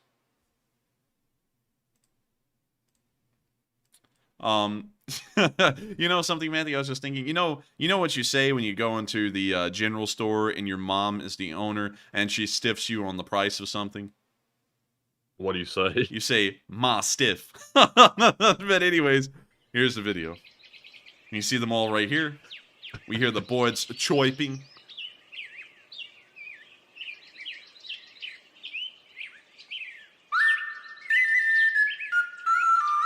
I don't know what kind of flute that is, but we're going to mute that. That's not a boydie. That's that mischievous flute right there. They're getting up to some mischief out here in the fields. But still, great to see all the mastiffs out there. And I hope that that joke landed, because when I sat there and said it in words, I was like, that joke does not sound that great now that I've said it. Anyways, I didn't understand it, I have to admit. So, you know, the armored car is called a mastiff, right? Yes. So when your mom stiffs you and she's the owner of a store, you say, "Ma stiff." You know, like "Ma stiff." I mean, I guess. Yeah, I guess. I'm going to give that joke a 1 out of 10. That one's straight up not even good. Philip Biggs is coming in with our hardcore roast. Oh, My man. goodness. Who hurt you? Who hurt you that makes these jokes so horrible? Anyways, we're moving on to the next bit of news of the southern front in Poltavka near Vishnevy, where we saw a Ukrainian soldier finding cover just in time as the Russians tried to drop a bomblet on him, and he got to the trench where the shrapnel would not get him. He's a very lucky guy. And so here's the clip. He was very lucky. And I like how he turns around and looks back like, "Oh man, I'm lucky." But with that, that's the end of the clip, and a very lucky guy, and a great thing to see. We're now going to be moving on from that bit of news and on into the next one in the southern front, where we can also see a Russian soldier surrendering.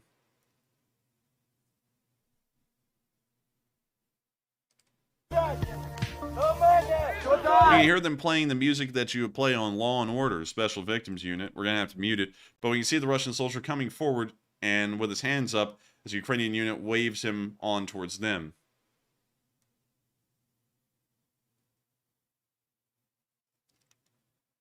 Man, May said that made a dad joke sound funny. Oh, no. Serenity now! Serenity now! Serenity now! Serenity now! Though you see the Russian coming forward.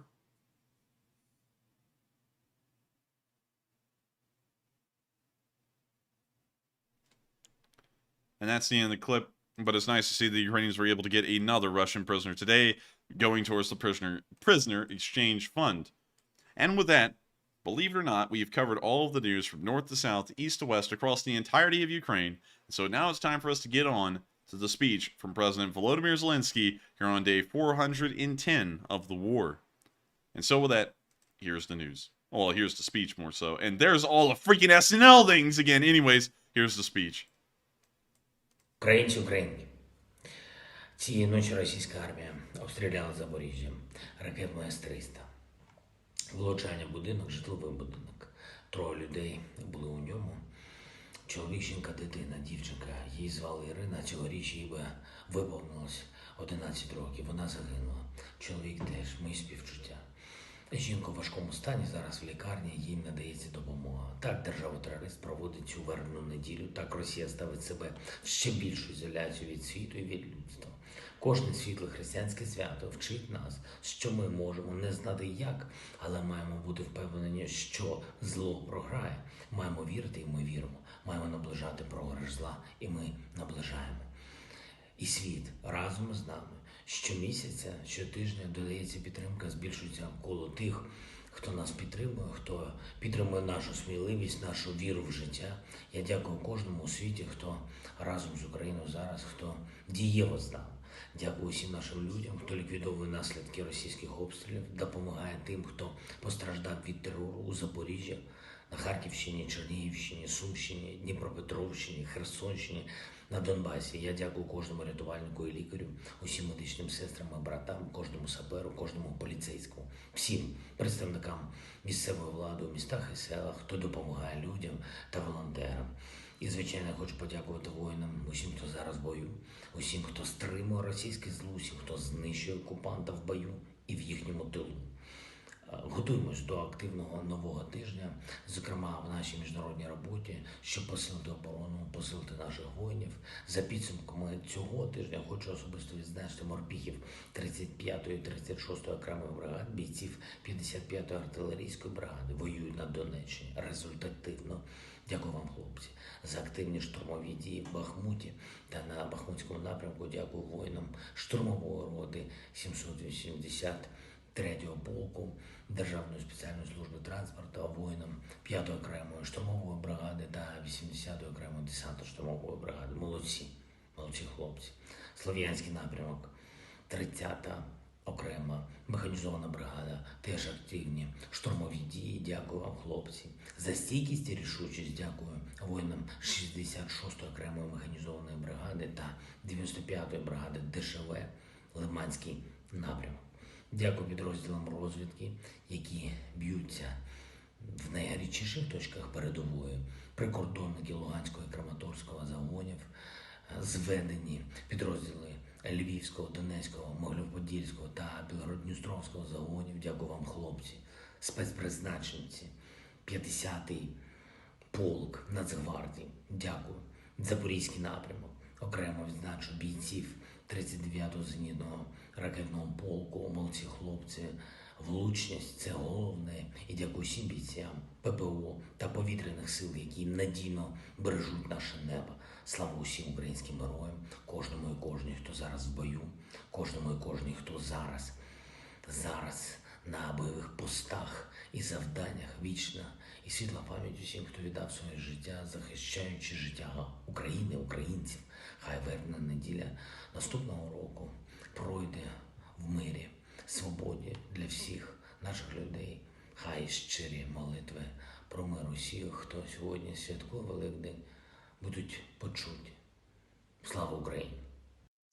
And so with that, that is the end of the speech from President Volodymyr Zelensky, and that, of course, rounds out tonight's news segment on the 410th day of the war. Well, I have a stammer, but of course, thank you all so much once again for watching the nice news. If y'all did enjoy, make sure to like, comment, and subscribe, as this news runs every single day of the week. 6 days a week, except for Monday at 10 p.m. Eastern Time, covering the past 24 hours of the war in Ukraine in picture and video evidence. And of course, running amazing fundraisers like these every single Sunday to help save the lives of Ukrainians inside of Ukraine. And so with that, we're now going to be moving on to call them out, the top donors in between the last question segment and this one, and then we'll be moving on into our polls, and then we'll be moving on into our questions. And so with that, Matthew, take it away. All right, so on our fundraiser, we're up to $10,493. So extremely good progress. And the only top donation we've had since the last one that we called out was from Bill Vanderpool, who puts in a $100 donation. And I think it was Canadian, actually. So thank you very much, Bill, for that support. To the fundraiser, that is. And Enforcer, what was that? That was a schnees, a very quiet schnees, because I almost blew up my my lungs and my neck doing that. Not with a 9mm though, just with the sneeze alone. But with that, I hope that answers your question, Matthew, fairly well. And I guess we're on to the polls now. But before we do, I would like to thank you so much once again. We hadn't called them out yet, but I got to thank y'all all so much once again for helping this fundraiser get to where it is tonight. It's at nearly $10.5 thousand, and it's unbelievable to think that once again, not only has the Lee Spring Army blown past the $5,000 goal, but made its own goal and then passed that one as well. It's unbelievable, and I gotta thank y'all once again for helping to make that possible. Hey. And Mark threw in another 50. Mark, calm down. But still, unbelievable. And so with that, let's get on into them polls.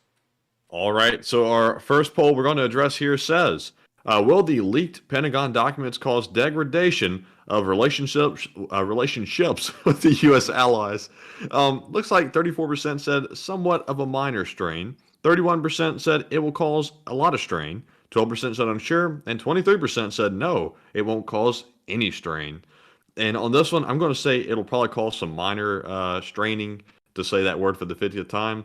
But nothing major, I don't think, because I think other countries understand why we're doing it, because they're probably doing it to some extent themselves. So not a really big deal, but it is something to watch. But Enforcer, what say you?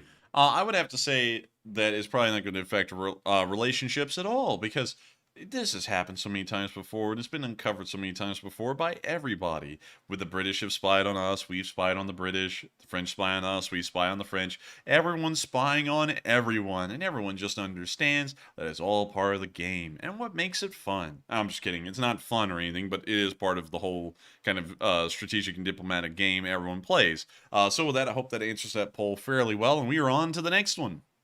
All right, and the next poll says, several U.S. officials say that they are open to sending troops to defend Taiwan, and what are your thoughts?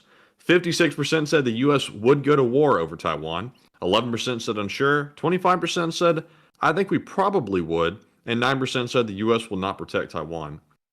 And I believe we are bound by a treaty to protect that country. I'm not sure why that's being called into question now, unless I'm incorrect on that. But I would say that if we do have a treaty, we should definitely honor the treaty, and we don't want to become known for basically backing out of our word in every situation possible. But Enforcer, what say you?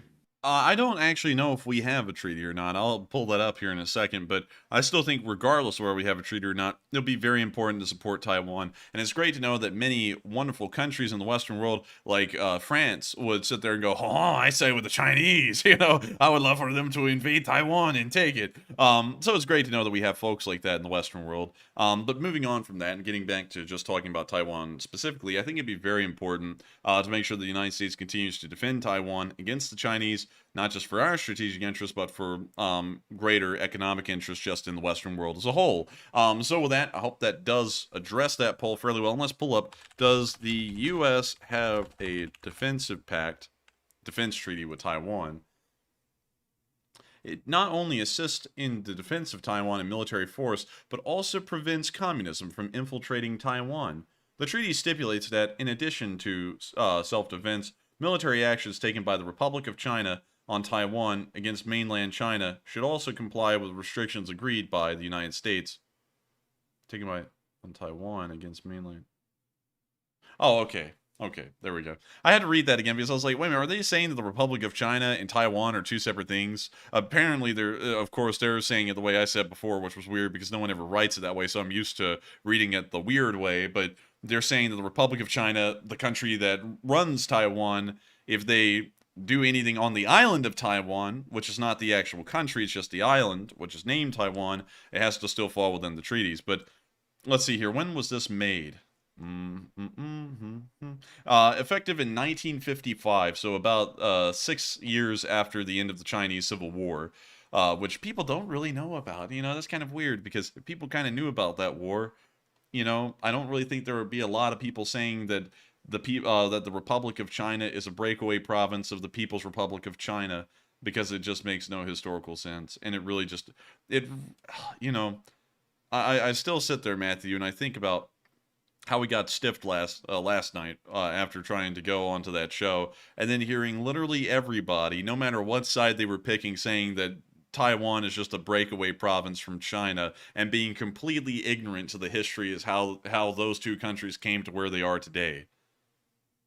Yeah, I gotta say. But you know, one thing real quick, on the fact of whether or not we have a treaty to defend Taiwan, the Sino-American Mutual Defense Treaty, I think that one did obligate us to protect Taiwan from what I'm reading here. It looks like in 1979, let's see here. Okay, it expired in 1979, and then some of the content was carried over to the Taiwan Relations Act of 1979, which was passed to try to patch the void left by the expiration of that mutual defense treaty. Let's see. Background. Let's go to this one because I noticed that as well. And I was like, we're gonna have to cover that in a second. But let's see. De facto military provisions does not guarantee. Oh, this one does not guarantee the U.S. will intervene militarily. Oh, I didn't know that. So that's a little bit of a change. So we don't have to intervene militarily according to the current standing treaty, but I believe we should. So with that, I hope that does address that poll fairly well. And also, I like how the first treaty, Matthew, said we were going to stop communism from entering Taiwan. Oh man, the people who wrote that treaty would be rolling in their graves today, knowing what TikTok is. They would be rolling in their graves. But anyways, with that, we are on to the next one. All right. And also, real quick, before we move on to our next poll here, want to give a shout out to Derek CZ and also SG, and there's a lot of letters behind it. I don't know if it really means a word or not, but you know who you are. They each put in a $50 donation to the fundraiser, and big shout out to both of you, and thank you very much for helping to get us up to $10,701. Good God! And I got to thank y'all so much as well, because that is pretty high. We're getting on up towards 11,000 now. We're just 300 away. And so with that, I got to thank y'all once again. And I'm telling you, Matthew, I'm telling you, the Lee Spring Army, they get nothing but respect. Nothing but respect. Well, actually, they get no respect whatsoever, depending on where they go. There's really only one place where, like, the Lee Spring Army is just hated. But I get no respect. I get no respect. I'm telling you, I get no respect around here. No respect. I'm telling you. I went to the park the other day, and I said, "Hey, how you doing?" And they said, "Oh, you look like a serial killer." And I was like, "Oh man, I'm telling you, I get no respect around here." But anyways, with that, we are on to the next one. And the next poll says North Korea has ended all communication with South Korea. Excuse me. And there's comms silence for days. And what are your thoughts? Oh, no. 49% said... Wait, what now? Oh, nothing. Go ahead. 49% said it's only temporary for nuke drills. 21% said unsure. 19% said that could be bad. And 11% said that is not good at all. And I think it is only temporary for the nuclear drills. Although I saw South Korea was considering cutting off communications if North Korea ever wanted to reinitiate them as a protest to what they've done here. But it seems like it's been 4 days since they have had no communication with North Korea.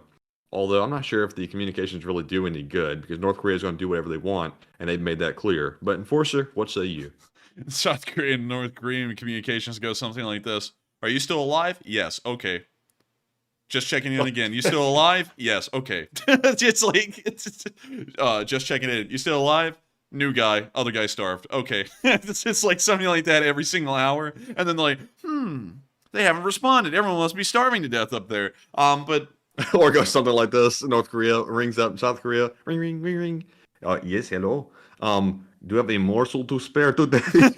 No. We sell weapons for food. We give you nuclear weapon for some vegetables. But Dang, North South Koreans are on the like the observation post, like waving boxes of ramen noodles across the border. dude, the North Koreans be like those people in the 1950s cartoons in the Wild West, dragging themselves across the ground like thin as skeletons, going, food, water. And then they look at the DMZ and they see they just see some food on the other side, like steak or something, and they just literally like tiptoe, like they're stepping on coals across the DMZ, across the mines and everything to get the steak. But it is rough in North Korea right now. They actually say that they're probably going through another famine similar to the one that they had in 1991. So as far as things are going for North Korea, it's not well, and they may have cut communications because the North Korean government has to find a way to try and keep the population at least happy with what they're doing, or make it seem like they're going through a very strenuous situation where times obviously would be explained away to be tough. That may be the reason why. So with that, I hope that does explain, well, at least address the poll fairly well, or maybe explain why they may be doing something like that. And with that, we are on to the next one. All right, and we have one more poll to address, and this one says China continues to send more aircraft and warships to Taiwan, even though drills are supposed to end soon. And what are your thoughts? 48% said it's just a pressure tactic, 31% said these drills aren't going to end well, 11% said unsure, and 10% said it's just a big finale to the drills. And I believe we are going on the third day of the drills, which is supposed to be the last day. I believe it's something like 12:30 p.m. their time right now in Taiwan, I think. I think so. So China should be getting ready to wrap this thing up. But it looks like, according to Taiwan, more aircraft and more warships have shown up today. So that's quite interesting. It seems like they're wrapping things up. They would probably be, starting to take things back to the mainland instead of sending more things out. So I'm going to say unsure on this one. And Enforcer, what say you? I'm going to have to remain unsure on this one as well, because I don't really know what direction it's going to be going in. Of course, to reference the thing we did last night, the Chinese military, it's unstoppable. It's actually made out of Mao Zedong's skin and bones itself, which were invincible. Invincible. And at least that was according to the Chinese Communist Party member that was on that show last night. I'm going off of what he said, and he's completely trustworthy. I'm sure he's not biased or anything, but I'm really scared for Taiwan. In fact, I'm scared for the whole world. China could just destroy it with a single snap of a finger. But with that, I'm just kidding. I don't think they'll actually conduct an invasion. I think this is something for diplomatic leverage, or more of a trying to provoke the Republic of China into attacking the People's Republic of China. I feel like people ought to get more familiarized with those names. But with that, I hope that does answer that fairly well. And something else, man, I remember, because I don't mean to try and make this content or anything, but the way we got treated on that show, we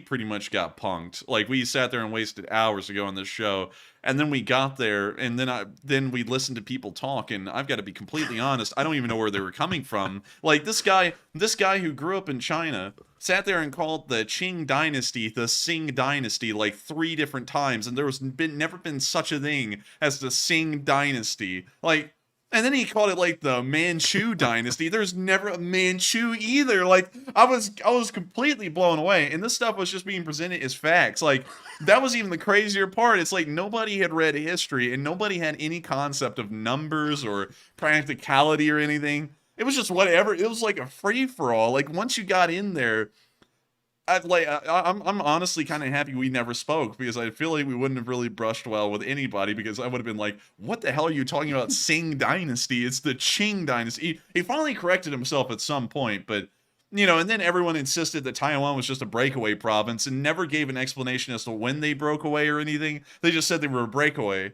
It's like, how? When? I didn't get it.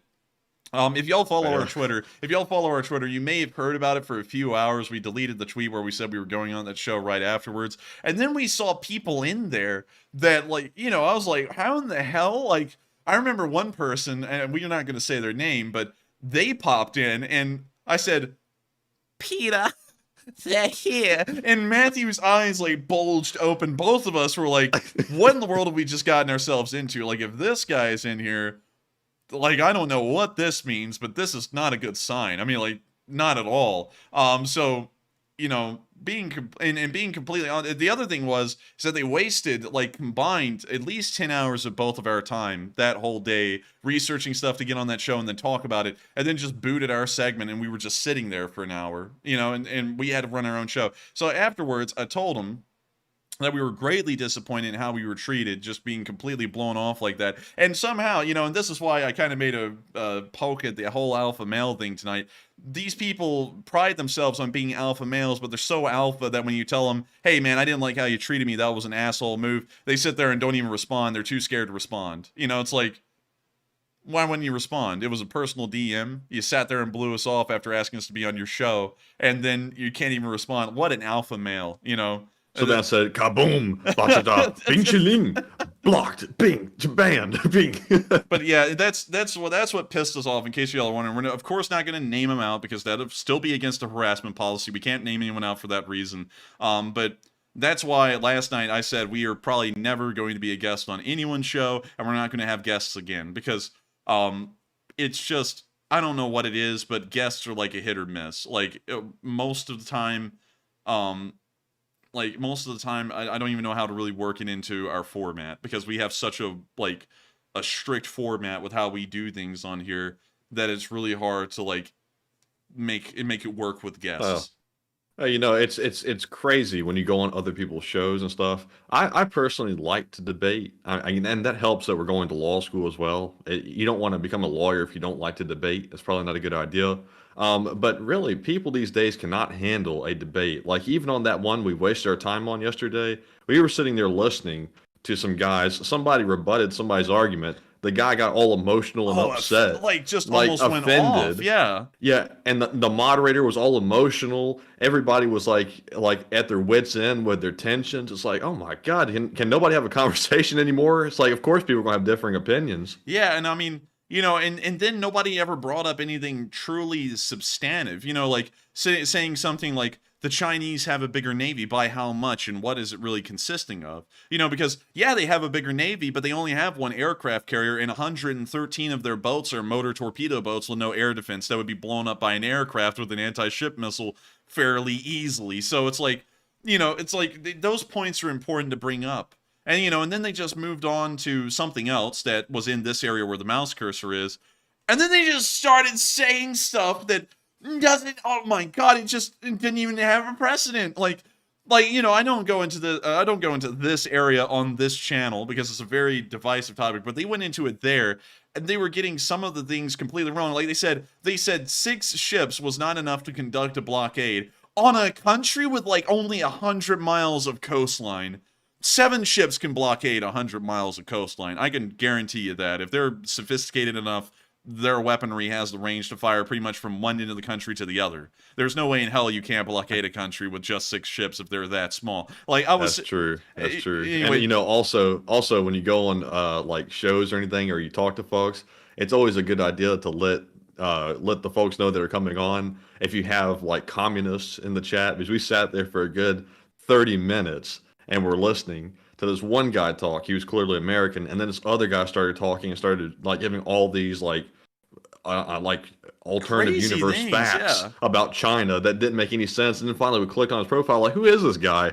And it shows pictures of him with the like Communist Chinese Party leadership meeting on metal. And wait a minute, here's the funniest thing. One of the facts that he said that was just so wrong is that the Chinese, you know, the Chinese as a country purchase more consumer goods than the rest of the world combined. And then he said behind that, that is a fact. That is not a fact, because the United States buys more consumer goods than the Chinese ever do. That's what our entire country revolves around at this point. It's just basic consumer goods. Europe does as well. And so when you add the Western world in together, there's no way in hell the Chinese are even getting close to buying that much. And so I sat there and said, this guy is just saying stuff that it's not even who in the world is this guy? So we clicked on him, and then it said, something like communism is the natural evolution to world governments. The Chinese will eventually rule all, or something like that. And then the latest Twitter post he put up was just 6 hours before that show, and he said,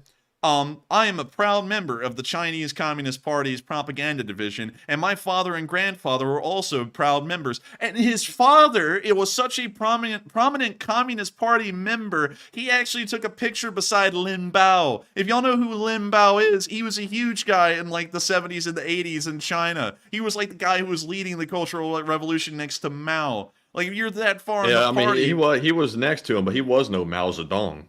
No, he was not. Or Mao Zedong, which is how it's really supposed to be said. But what? It's his real name is TSE and then space TSUNG, but we call him Zedong in English. Yeah, I think we'll have to go with the English version of that. But anyways, that blew me away, and nobody was like trying to like say, well, this guy is kind of biased, because he's a communist Chinese guy, so obviously he's going to say that China's going to do good no matter what, But anyways. That just blew me away, and the way we were treated on that show, we sat there and spent all this time to just get there and not even talk. I would never go on that show again. And hell, if I did, I'd probably just plug our show and then leave. Really, I mean, like, and then one other thing that blew me away before we get on into the rest of the polls is that there were people on there from major news networks. I mean, like, big ones, like sometimes we call them out by name on our show. And I sat there and thought, this is the kind of stuff they listen to and make their content off of for national news. And I was thinking, no wonder the national news is that bad off, because none of this stuff is even true. And they're probably listening to it and taking it at face value and then making a whole news segment off of it.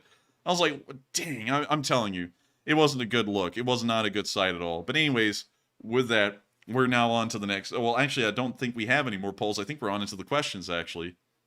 Yes, we're on into the questions, and that was our last poll. So moving on to our first live chat question, we have one from Dale Alaticus, who says, if France continues down this path, will you all cover the next 100-year war? And I'm just curious.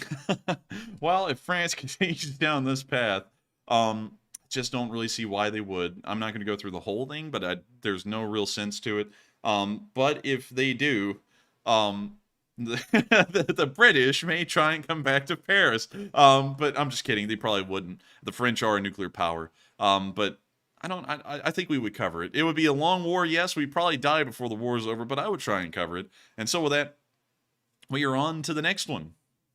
All right. And up next, we have a live chat question from Slava Something, who says, does Ukraine plan on taking Crimea during the counteroffensive or just the southern mainland? I believe that they intend on retaking Crimea. They've made it very clear that they want to retake Crimea. The United States is probably pushing them in the background and encouraging them to make sure that they retake Crimea. Of course, that doesn't mean that there wouldn't be any kind of serious challenges in retaking Crimea from a diplomatic perspective, but they still have to retake it for our interests. And so I believe that they should, and I believe that their plan most likely will involve trying to set themselves up for another offensive that would go into Crimea. So with that, I hope that does address that fairly well. And with that, we are on. I don't know who this fella is. Robert O'Connor said the U.S. paper dollar is worthless. A new digital will end up dominating. I have to completely disagree with that. That is sadly not grounded in fact. The U.S. paper dollar, the U.S. paper dollar definitely has value. That's why right now it is the dominant currency in the entirety of the world. People prefer to have U.S. currency over any other currency right now. And also, I do not believe that cryptocurrency will ever overcome any national currency like the US dollar, because they're just too volatile. It's almost like one day you could be a multi-millionaire, the next day you could be half of that, or even straight up broke, depending on how much you put in there. But with that, we're on to the next. I think there is a US digital currency right now that you can buy. I'm not really sure much about it, but I just don't think that'll ever be a real thing. I don't really think so either.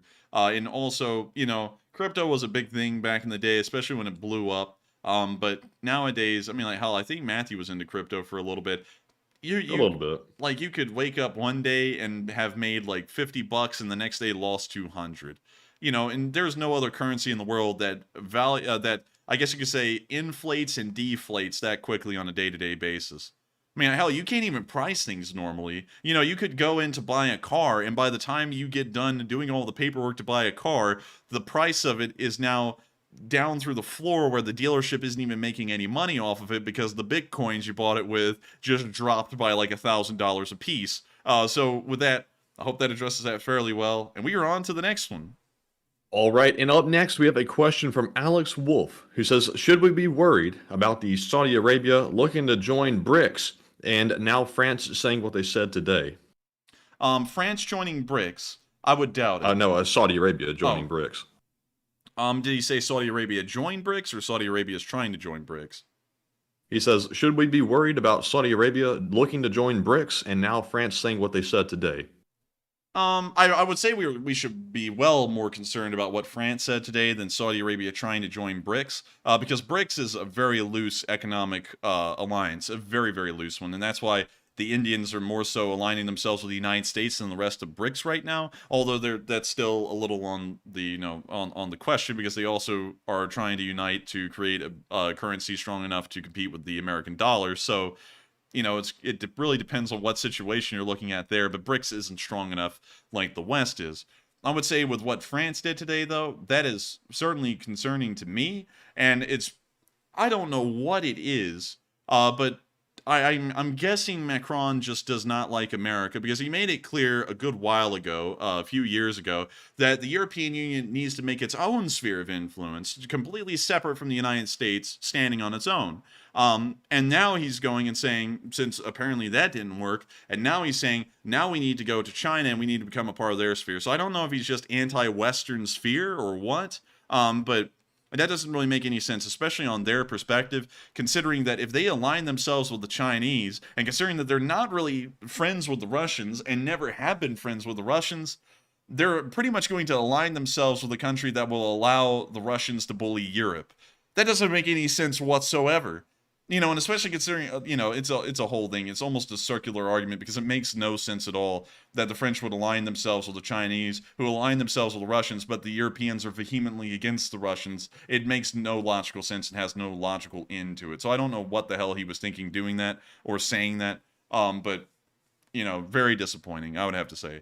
With that, we are on to the next one. All right, and our next question goes to David Myers, who says, is France still upset over the submarine deal, so that's why they're acting out? You know, I hadn't thought about that. That actually could be a reason. That may be a reason. I'm not really sure what it is with France doing what they're doing. I don't know why the hell they would say something like that. You would think that they would be happy doing what they're doing, you know, being a part of the Western sphere. They're a very prominent part of it. They are the third largest part. The first being the United States, the second being the British, the third being them. The Germans are more so powerful in the European Union specter than they are in the Western sphere as a whole kind of specter, but it makes absolutely no sense that they would sit there and start going, oh, let's align ourselves with the Chinese. I guess, you know, going off of that, I guess the French would be fine with taking the Marseillans and putting them in camps or something like that in the future. But with that, I hope that addresses that fairly well, and we are on to the next one. And we have a question from Jay Bagwell, who says, with all the videos that Prigozhin has made, I find it hard to believe that he hasn't been targeted, and perhaps he's more useful alive, ? Maybe he is more useful alive. That is a good point. Maybe he is supposed to be the one that we're hoping grinds down the Russian prison population. Who really knows? But it is interesting to see that this guy has been such a prominent Russian figure and hasn't ended up bowing out of the war like Ramzan Kadyrov did, because people started hunting him down like no tomorrow. And also, let me think. I'm trying to think of what else they've done.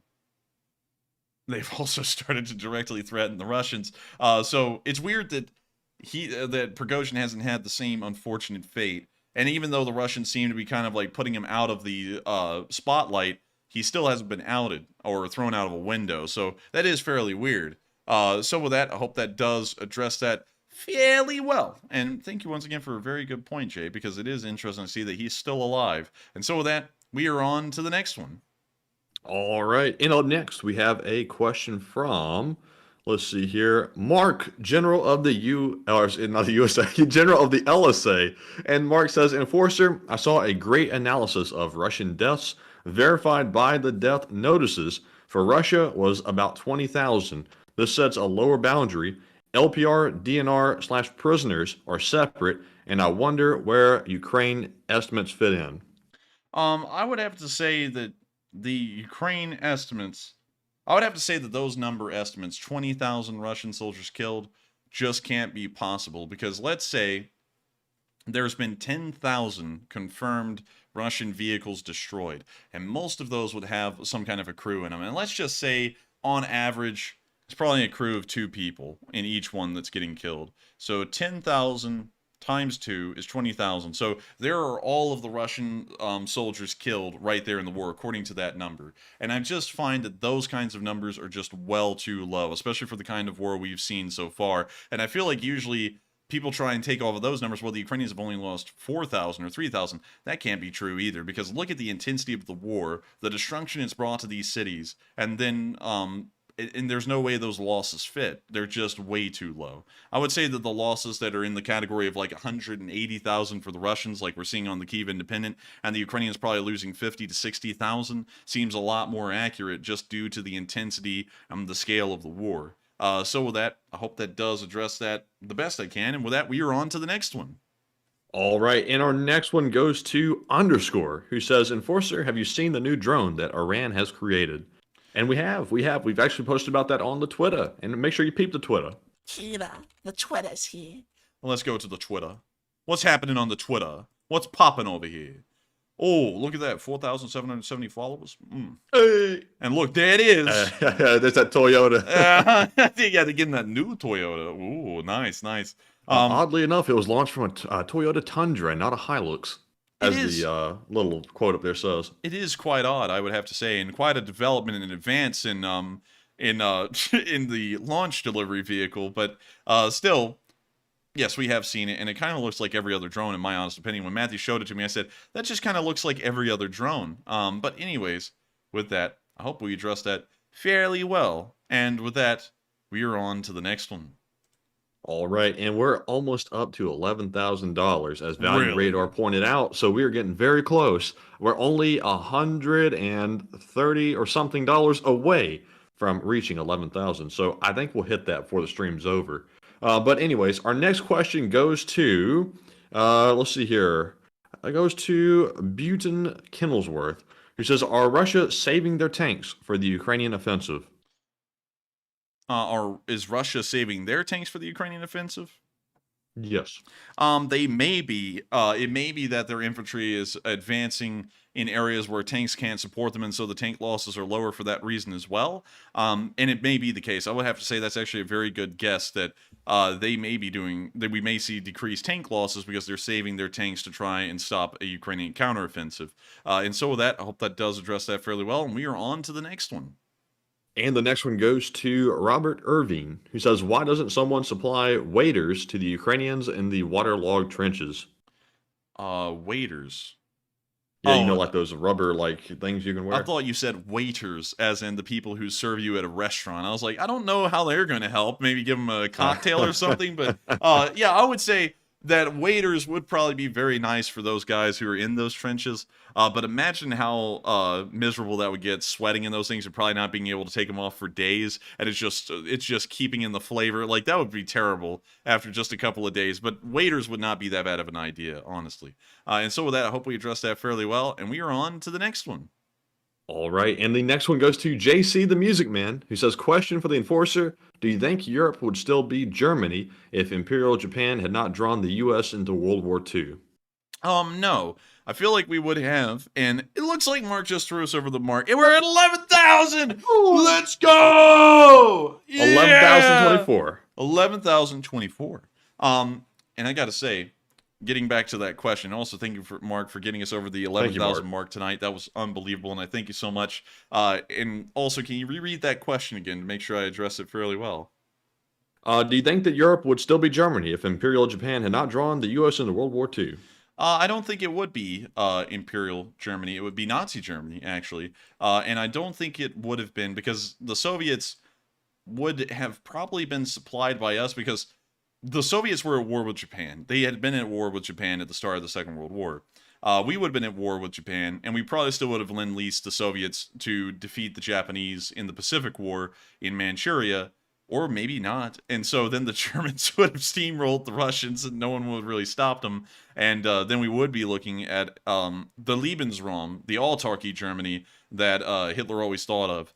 We probably would see that the French would have been restructured as a puppet country of the Germans, and the German sphere of influence would be the one we would be combating in the 50s, 60s, 70s, and 80s. Although I'm sure that that kind of government that we saw during the Nazi era probably wouldn't have survived for long, because exterminating people like they did, it really doesn't last that long. Like, even in the Soviet Union, the gulags only lasted under Stalin, and once a new leader came around, they ended that, and they actually went through a process of de-Stalinization, and I think that Nazi Germany probably would have gone through a very similar process, and we probably would have seen an eventual historical outcome like that if Nazi Germany had actually won the Second World War. The Nazi Germany that we would have known of today in the 2020s probably would have looked completely different. It may not even exist as the Nazi Germany of the 1940s that we would have seen then, but that is a huge if. No one would have known really what would have happened, but I hope that answers the question the best I can with that. And also, I saw a mountain man say, Enforcer, literally, the entire population of Ukraine could fight to the death, and Russia would still have millions of soldiers thrown into the meat grinder. Real quick, I have to address that because, you know, that's great and all that they have so many people, but do they have that many guns? Because if they don't have that many guns, it doesn't really matter how many people they have. If they run out of guns and they're just running at Ukrainians with sticks and the Ukrainians still have guns, I think I know who's going to win that one, because it just makes, you know, better sense. So with that, I hope that addresses that fairly well, and we're on to the next one. All right, and also a big shout out to To-Go, who put in a $50 Canadian to the fundraiser, and we are up to $11,087 on the fundraiser. Also, it looks like we have the real Vladimir Putin, and we also have Nutsack is in the chat once again. Oh, Nutsack. Oh, Nutsack. And did y'all see that? A hater came in. They said, this channel has become arrogant and childish. I have unsubscribed. Oh, I'm so sorry. We'll see you. Oh, I've never seen them around here ever, so how can that be that they knew? I love how these people always act like they've been around forever, but nobody's ever heard of them before. Ever, like literally ever. Nobody's ever heard of them. It's like, oh, I'm so sorry. I guess, you know, you were only here for just a little second, but oh well. Anyways, can you reread the line? Also, look at this other bot here, Belmondo. Why is Science Guy answering war questions? Well, I don't even know what the hell that means. Is that supposed to be like is that a reference to like Bill Nye or something? Like, that was weak. That was a lame one. And also, what the hell is Belmondo? Like, what the hell are you? Some kind of compound we're invading in Panama? Come on. Anyways, with that, we're on to the next one. And the next one goes to Montern, who says, apparently a majority of Russia's divisions are in name only, with most of the experienced soldiers are dead, and divisions are now mainly made up of Mobics, and Enforcer Matt, is this true? And I'm going to defer to the Enforcer on that one. I don't really know if that's true or not. They are probably filling them up with soldiers because the mobilizations are still going on, but they're not experienced or trained anymore. And so I guess you could say the experience that these units have is on paper, but the units probably still do exist. It's just that they may not have any equipment, and it's just pure manpower. But with that, I hope that does address that fairly well. And with that, we are on to the next one. And we have a question from Holland, who says, what do you guys think is the greatest risk for Ukraine's upcoming offensive? How could it still fail? And greetings from another hamburger here in Hamburg, Germany. Hey, and we love the hamburgers. Both the people from Hamburg and the hamburgers themselves, they're all delicious. Delicious. We don't eat people from Hamburg, though. Let me make that very clear. We do not eat people. we don't. But very cool to know another person from Hamburg. And of course, they have the Rat House. Very nice. But anyways, moving on from the Rathaus, and back on into Ukraine and answering that question. There are a couple of things that the Ukrainians could do that would lead to failure. One would be a lack of communication, lack of communications equipment. Because if they are not able to communicate with each other to say that, hey, these forces run into unexpected resistance or being slowed down for a little bit, other forces may overextend and find themselves encircled. So you always want to make sure that communication is up there as paramount, and you also want to make sure that they're well supplied for this offensive. You do not want them to start running low on ammunition during an offensive, because that will slow it down as well. Those are really the only two ways I can think of the Ukrainian offensive possibly failing, is if their communications break down or if they run out of supplies. Those are really the only two ways I could see. But with that, I hope that does answer that question fairly well. And with that, we are on to the next one. And up next, we have one from Xavier Estrada, who says, what will be more important in deciding when to begin the counterattack? Is it dry grounds or a minimum number of trained brigades? Most likely dry ground, because we know that the Ukrainians were able to conduct the Balaklia counteroffensive with a very small number of forces. It was only just a couple of brigades, I believe, maybe 3 or 4 of them.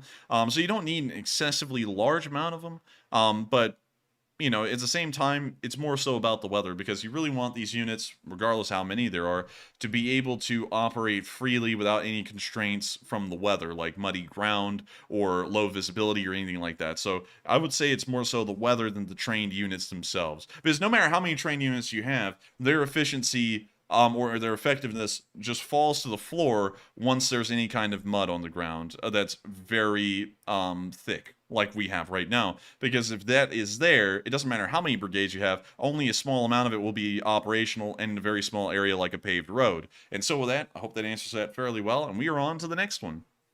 And the next one is from Jaroslav, who says, have you heard about reports of Polish medics from Bakhmut about the high level of Wagners? Yes, we have. We have heard that, and that's why we say that the entire city is being fought over by the Wagner unit, and also we saw some unit location maps, and it appears that the Wagner is the only one fighting inside the city itself, rather than the 8th Separate Motorized Rifle Brigade or Division that is just to the north of Bakhmut. They are fighting over a very small part of it, but the rest of it is being fought over by the Wagner. So yes, we have heard about that. So with that, I hope that does address that fairly well, and we are on to the next one. And the next one goes to Gulag, who says, could a country, non-NATO but aligned with the West, just decide to flip the switch and join the fight on Ukraine's side, or even a NATO country leave NATO and then join Ukraine's fight? I don't really think there is a process to leave NATO. I'm sure there is, but I've never seen it in the in the NATO charter. But it is, I guess you could say it's possible that a country could try and do that and then join the war, but would they really want to screw themselves over in strategic positioning to do that? Because they may be screwing themselves over, and they may screw over the entire NATO alliance as well, possibly. So that would be the question they would have to ask themselves, but they hypothetically could do that, most likely. And so with that, I hope that answers that question fairly well. And with that, we are on to the next one. And the next one goes to Frequency Harmonic, who says, are you guys concerned about recent Russian victories? MiG sabotage, 70,000 gallons of Ukrainian fuel depot hit, continued advance in Bakhmut, just to name a few. IYO, this something to be concerned about, question mark. 1 second, how many gallons are in an Olympic swimming pool? So he said 70,000 gallons of fuel had been destroyed? Yes. There are 660,000 gallons of water in your standard Olympic-sized swimming pool, and that is a standard Olympic-sized swimming pool. And when you really think about that, that's not a lot of water. And so if they've lost just 10% of this in terms of gas, I don't really consider that a massive Russian victory, because if that's a massive Russian victory, then the Russians waking up every morning is a huge deal, and they're winning the war for that reason alone. Beyond that, sabotaging MiGs isn't like a strategic victory or anything. Those Slovakians were only providing, I believe, 4 MiG-29s. So it's not really like that's going to be changing the face of the war forever. It would be more so important if they sabotaged all of the Polish MiGs that were on their way. And also, they have had no battlefield victories to speak of. They haven't even won the Battle of Bakhmut still. Although we don't know when that one will be ending. They probably will take it, but that's going to be the only victory they've had over the course of about 5 months of fighting, is that's going to be the only city they've taken, rather than the ones surrounding Bakhmut that were aimed in their taking to be helping to capture Bakhmut. So with that, I hope that answers that question fairly well, and we are on to the next one. Also, real quick, before you click off of that. Oh, you always say that right when I'm clicking off. I try not to interrupt. Size swimming pool. There we go. Okay, well, never mind. It went away. But anyways, moving on to the next question. We have one from C. Fay, who says, do you think that 6 ships can do a blockade on a country with a 100 miles of coastline? My skipjack, I'm lucky on a flat day to see a ship at 12 miles because of the curvature of the Earth. And yes, I do think they could conduct a successful naval blockade, and we'll go and just pull up the Navy that they were talking about last night, which was the Israeli Navy. So let's go look at the ships the Israeli Navy has. Because it's not about visible sight, it's about what you pick up on radar. And radars can look over the curvature of the Earth, over the horizon for hundreds of miles. So let me go down here. They have a schooner. Peter, the schooner's here. But let me go down here. Wow, they have a whole submarine in a naval museum? Jeez, that's pretty wild. I don't know where the hell that is, but dang. So let's see here. Patrol, list of the Israeli Navy ships. So, they have Sa'ar 6 class corvettes. These right here. And I don't know exactly about their radar infrastructure, but these are based on the Braunschweig class corvettes of the German Navy. That's weird. But anyways, let's see here. Armament, sensors. Let's see, we'll pull up this one here.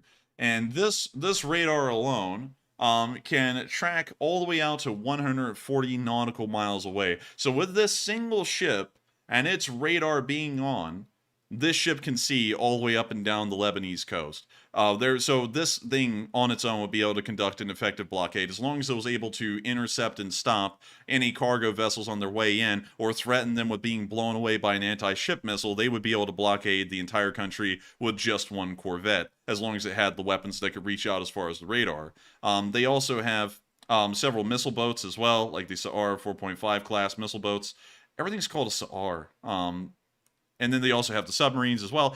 They have a large enough navy, and with just 6 ships, just the Sa'ar 5s and the Sa'ar 6 class corvettes, they could definitely conduct a blockade of Lebanon and stop any commercial shipping from entering or exiting the country. So I would have to say yes, they definitely could do that, because while, of course, visible sight is stopped by the horizon, these ships don't really rely on visible sight. They rely more so on their radar and sonars to pick up things under the water and above the water, or on the surface.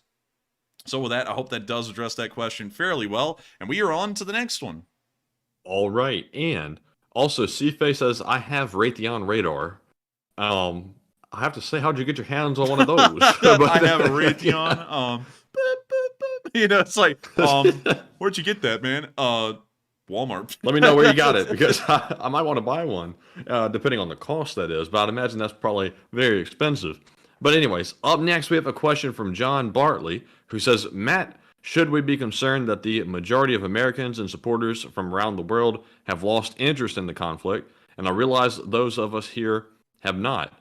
And I would personally say, for me, before the enforcer answers it, that even though some Americans have lost interest in the conflict, I would say a majority of Americans didn't have an interest in it in the first place, to be quite honest and frank.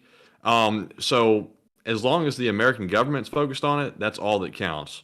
But Enforcer, what say you? I would have to largely agree with Matthew. The only reason it looked like so many people were interested in the start is because it was kind of a thing that you get some brownie points for with your neighbors. If you sit there and go, I care for the people in Ukraine, and then you drop it once they forget about it, you forget about it too. I mean, that's what most people were doing at the start of this war.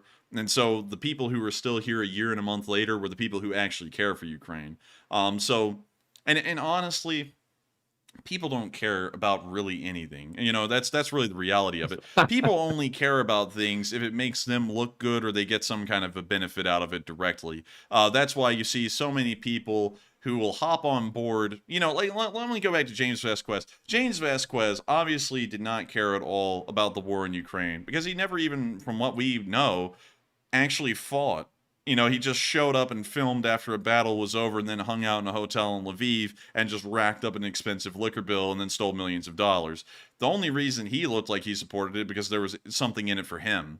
And that's the only reason why. There's a lot of people like that out there. I mean, like, hell, really, if you think about it, most people who are a part of any viral movement, like, if you support Ukraine at the beginning of the war, I would wager that at least 80% of those people don't really care about Ukraine. They're just there for the virtue points of it, I guess you could say. And then after the virtue points dry up and nobody really cares anymore, they also leave as well.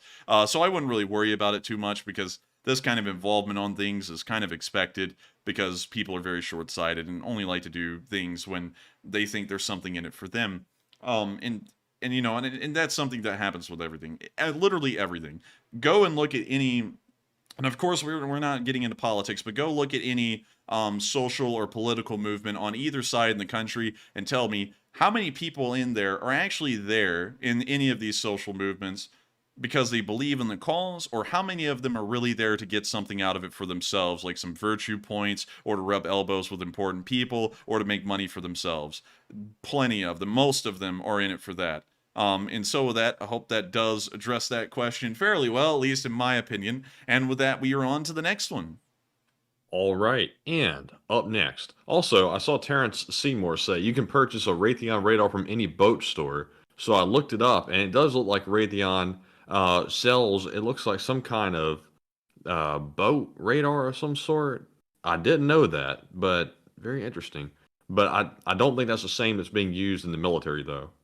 No, it's probably not, because the ones used in the military are huge. I mean, they're massive, but they can see hundreds of miles. Those can probably see, I don't know, probably like, I don't know, CFA can probably tell us dozens of miles, perhaps, maybe even less. I don't really know. I don't really know a lot about radars, to be honest. I just know about their ranges. But also, I see people talking about the whole social movement thing. I mean, has anyone? If y'all notice trends, I always notice a lot of trends. I've noticed trends on everything.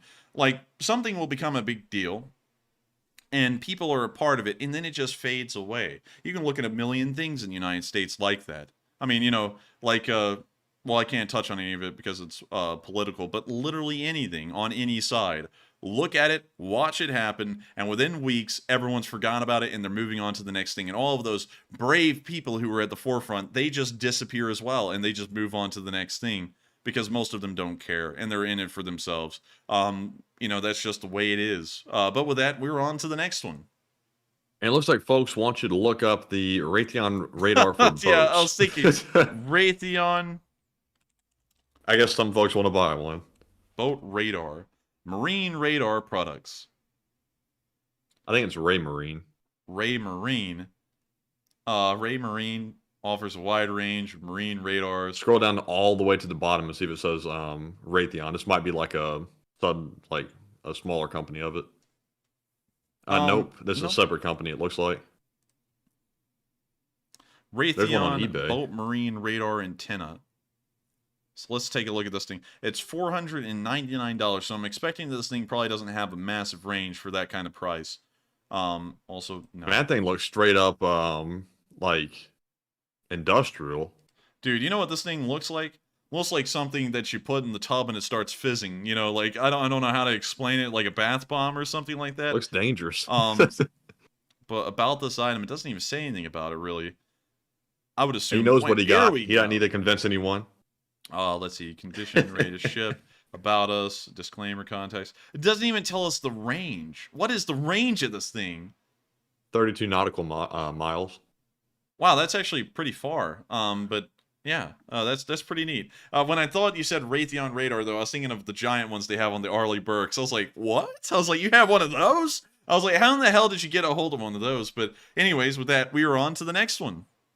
All right. And also, thank you, Sunken Grave, for the kind comment. I saw that there just come across my screen. I do appreciate it. And up next, we have a question from Skyco, who says the security leak told the Russians when the attack would be. Could it be that they have stopped attacks in order to pull back and prepare defenses for the Ukrainian surge? I don't believe that classified information, as far as I can recount, did disclose where they were going to be attacking from, if I'm correct, Matthew. Say it one more time. It didn't disclose the direction they were attacking in, did it? I don't think it disclosed what they're going to be doing in the future, but I think it showed positions as of March 1st.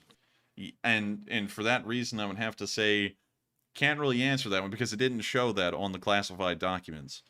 So, you know, the Russians aren't preparing any defenses anywhere as far as we understand it. They just got to look at what Ukrainian forces looked like on March 1st, but it didn't give them any foresight into what the future would look like. But with that, we are on to the next one. And the next one goes to Robert, who says, at the beginning of the war, President Zelensky was actually putting a price on Russian equipment, and are they still doing that? And is that why they're doing the border raid? I believe they... I don't know if Zelensky is putting a price on the equipment like they were in the beginning of the war, but that may be why they're conducting border raids, is to try and destroy Russian equipment before it can ever be used in Ukraine. So with that, I hope that does answer the question fairly well. And with that, we are on to the next one. And up next, we have a question from Richard Rohde, who says, I think Congress passed a law that we had to support Taiwan. Congress passed a law that we have to support Taiwan? When did that happen? That's when I don't really pay attention a lot to Congress much, so I don't know when that happened. So unfortunately, I can't really comment on that because I would have to declare ignorance on it. And so with that, we are on to the next one. And the next one goes to Woody Stems, who says, any further word about the 3,000 head of horses donated to Russia's effort? No, we haven't. I think they got eaten. They turned into Swedish meatballs at IKEA. And so with that, I hope that answers that question fairly well, at least from what we know. And with that, we are on to the next one. And the next one goes to Mark Clinton, who says, do we have a tally on the tanks and AFV that have been sent to Ukraine ahead of the spring offensive? Sadly, we do not have the exact count of how many of them have been sent because the number is continuously climbing. So sadly, I don't really have that number right now. And so with that, I hope that answers why I can't answer the question. I have to really declare ignorance on it. And with that, we are on to the next one. And the next one goes to Mia Story. He says, after Ukraine takes back all of their land, will Russia stop the shelling? If not, will Ukraine start shelling Russia big time, bigly, and maybe invade to block the artillery? I'm telling you, we're gonna bomb them big time. It's gonna be I added the bigly. bigly part, by the way. It's gonna be bigly. We're gonna bomb the shit out of them. But in all seriousness, wow, whoa, hey, whoa, this is supposed to be PG, whoa. But anyways, I don't think I think they would a little bit. But I feel like if the Russians get pushed out of Ukraine, they'll probably be looking for the war to end at that point because there'll be no way in hell they could ever recover from a war at that point, being pushed entirely out of the country they were supposed to be taking over. So that may happen, but it probably wouldn't be for that long of a time. And so with that, I hope that does answer that question fairly well. And we are on to the second to last question of the night. And we have another question from John Bartley. He says, do you think it is time that Ukraine sends long-range missiles into Russia, assuming that they get them? I think that the Ukrainians already have the ability to fire long-range missiles into Russia, like the Tu-141s, and I don't think they should be firing Western missiles into Russia because that could implicate us in the war, and then we could get dragged in, although we're trying to stay out of it. So we might want to avoid that just for the fact that we're trying to make sure that no one in the West gets killed in this war and we don't turn it into the Third World War, and if they use Western missiles to do that, they possibly could. That would be escalation in a way. And so with that, I hope that answers that question fairly well, and we are on to the final question of the night. And so, who is the lucky last person who asked the lucky last question of the night? All right, and that viewer is Punchy. And Punchy says, if the Ukrainian counteroffensive happens in the northeast, would the Russians have to stop attacking Bakhmut since they could be surrounded? And the Russian counterattack happened in the northeast. I don't think they would have to worry about getting surrounded because from where we're looking, it seems like the only place they could probably do that is on the northern plain in Starobilsk area. So that would be so far north. It wouldn't really stop the Bakhmut counterattack, but it would seriously jeopardize Russian positions in Lysychansk. And they may retreat across the river, giving up Lysychansk, and then just hold Severodonetsk because this would practically be on its own at that point and in a very threatened position. So I hope that answers that question fairly well, at least from my opinion. And with that, we have just ended tonight's stream. I thank you all so much once again for watching tonight. It's been unbelievable. And the fundraiser has been astounding. It's been astoundingly good. And real quick, let me get to it and refresh it because I haven't really been able to see the number that easily tonight. But we have raised in total $11,120. And I have to agree, Matthew. Do it one more time. One more time. All right, we had a little bit of a startup issue there. You went, but it's been an amazing night, everyone. And I thank y'all so much once again for helping this fundraiser to go to the stars, much like the LSA has done so many times before. We've never not done this, and I've got to thank you all so much once again for watching tonight's news, being a part of the question segment, and also the news itself. And if y'all enjoyed and y'all were new to this channel, make sure to hit the like button, make sure to comment, make sure to subscribe, as we do these Sunday fundraisers every single Sunday. We have never missed a single one, whether it be Easter like today or Christmas like last time many Sundays ago. We always run Sunday fundraisers, and we never miss a day to support Ukraine. And so with that, have a great night, everyone. Stay safe. Good luck. Take care. Happy Easter. And of course, Slava Ukraini. And we'll see you all on Tuesday at 10 p.m.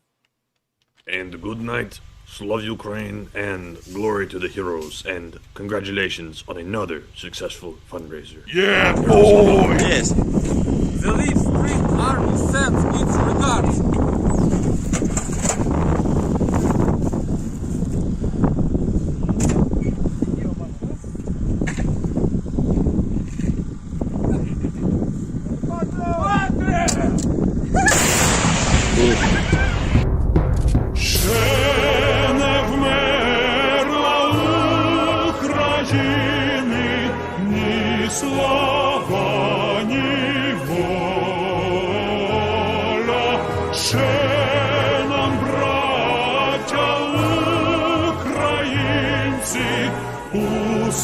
Усміхнеться доля, згинуть наші вороженьки, як роса на сонці,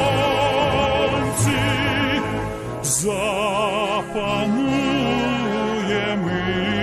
ми, браття, у своїй сторонці. Душу й тіло ми положим за нашу свободу і покажем, що ми браття козацького роду. Душу й тіло ми положим за нашу свободу і покажем, що ми браття козацького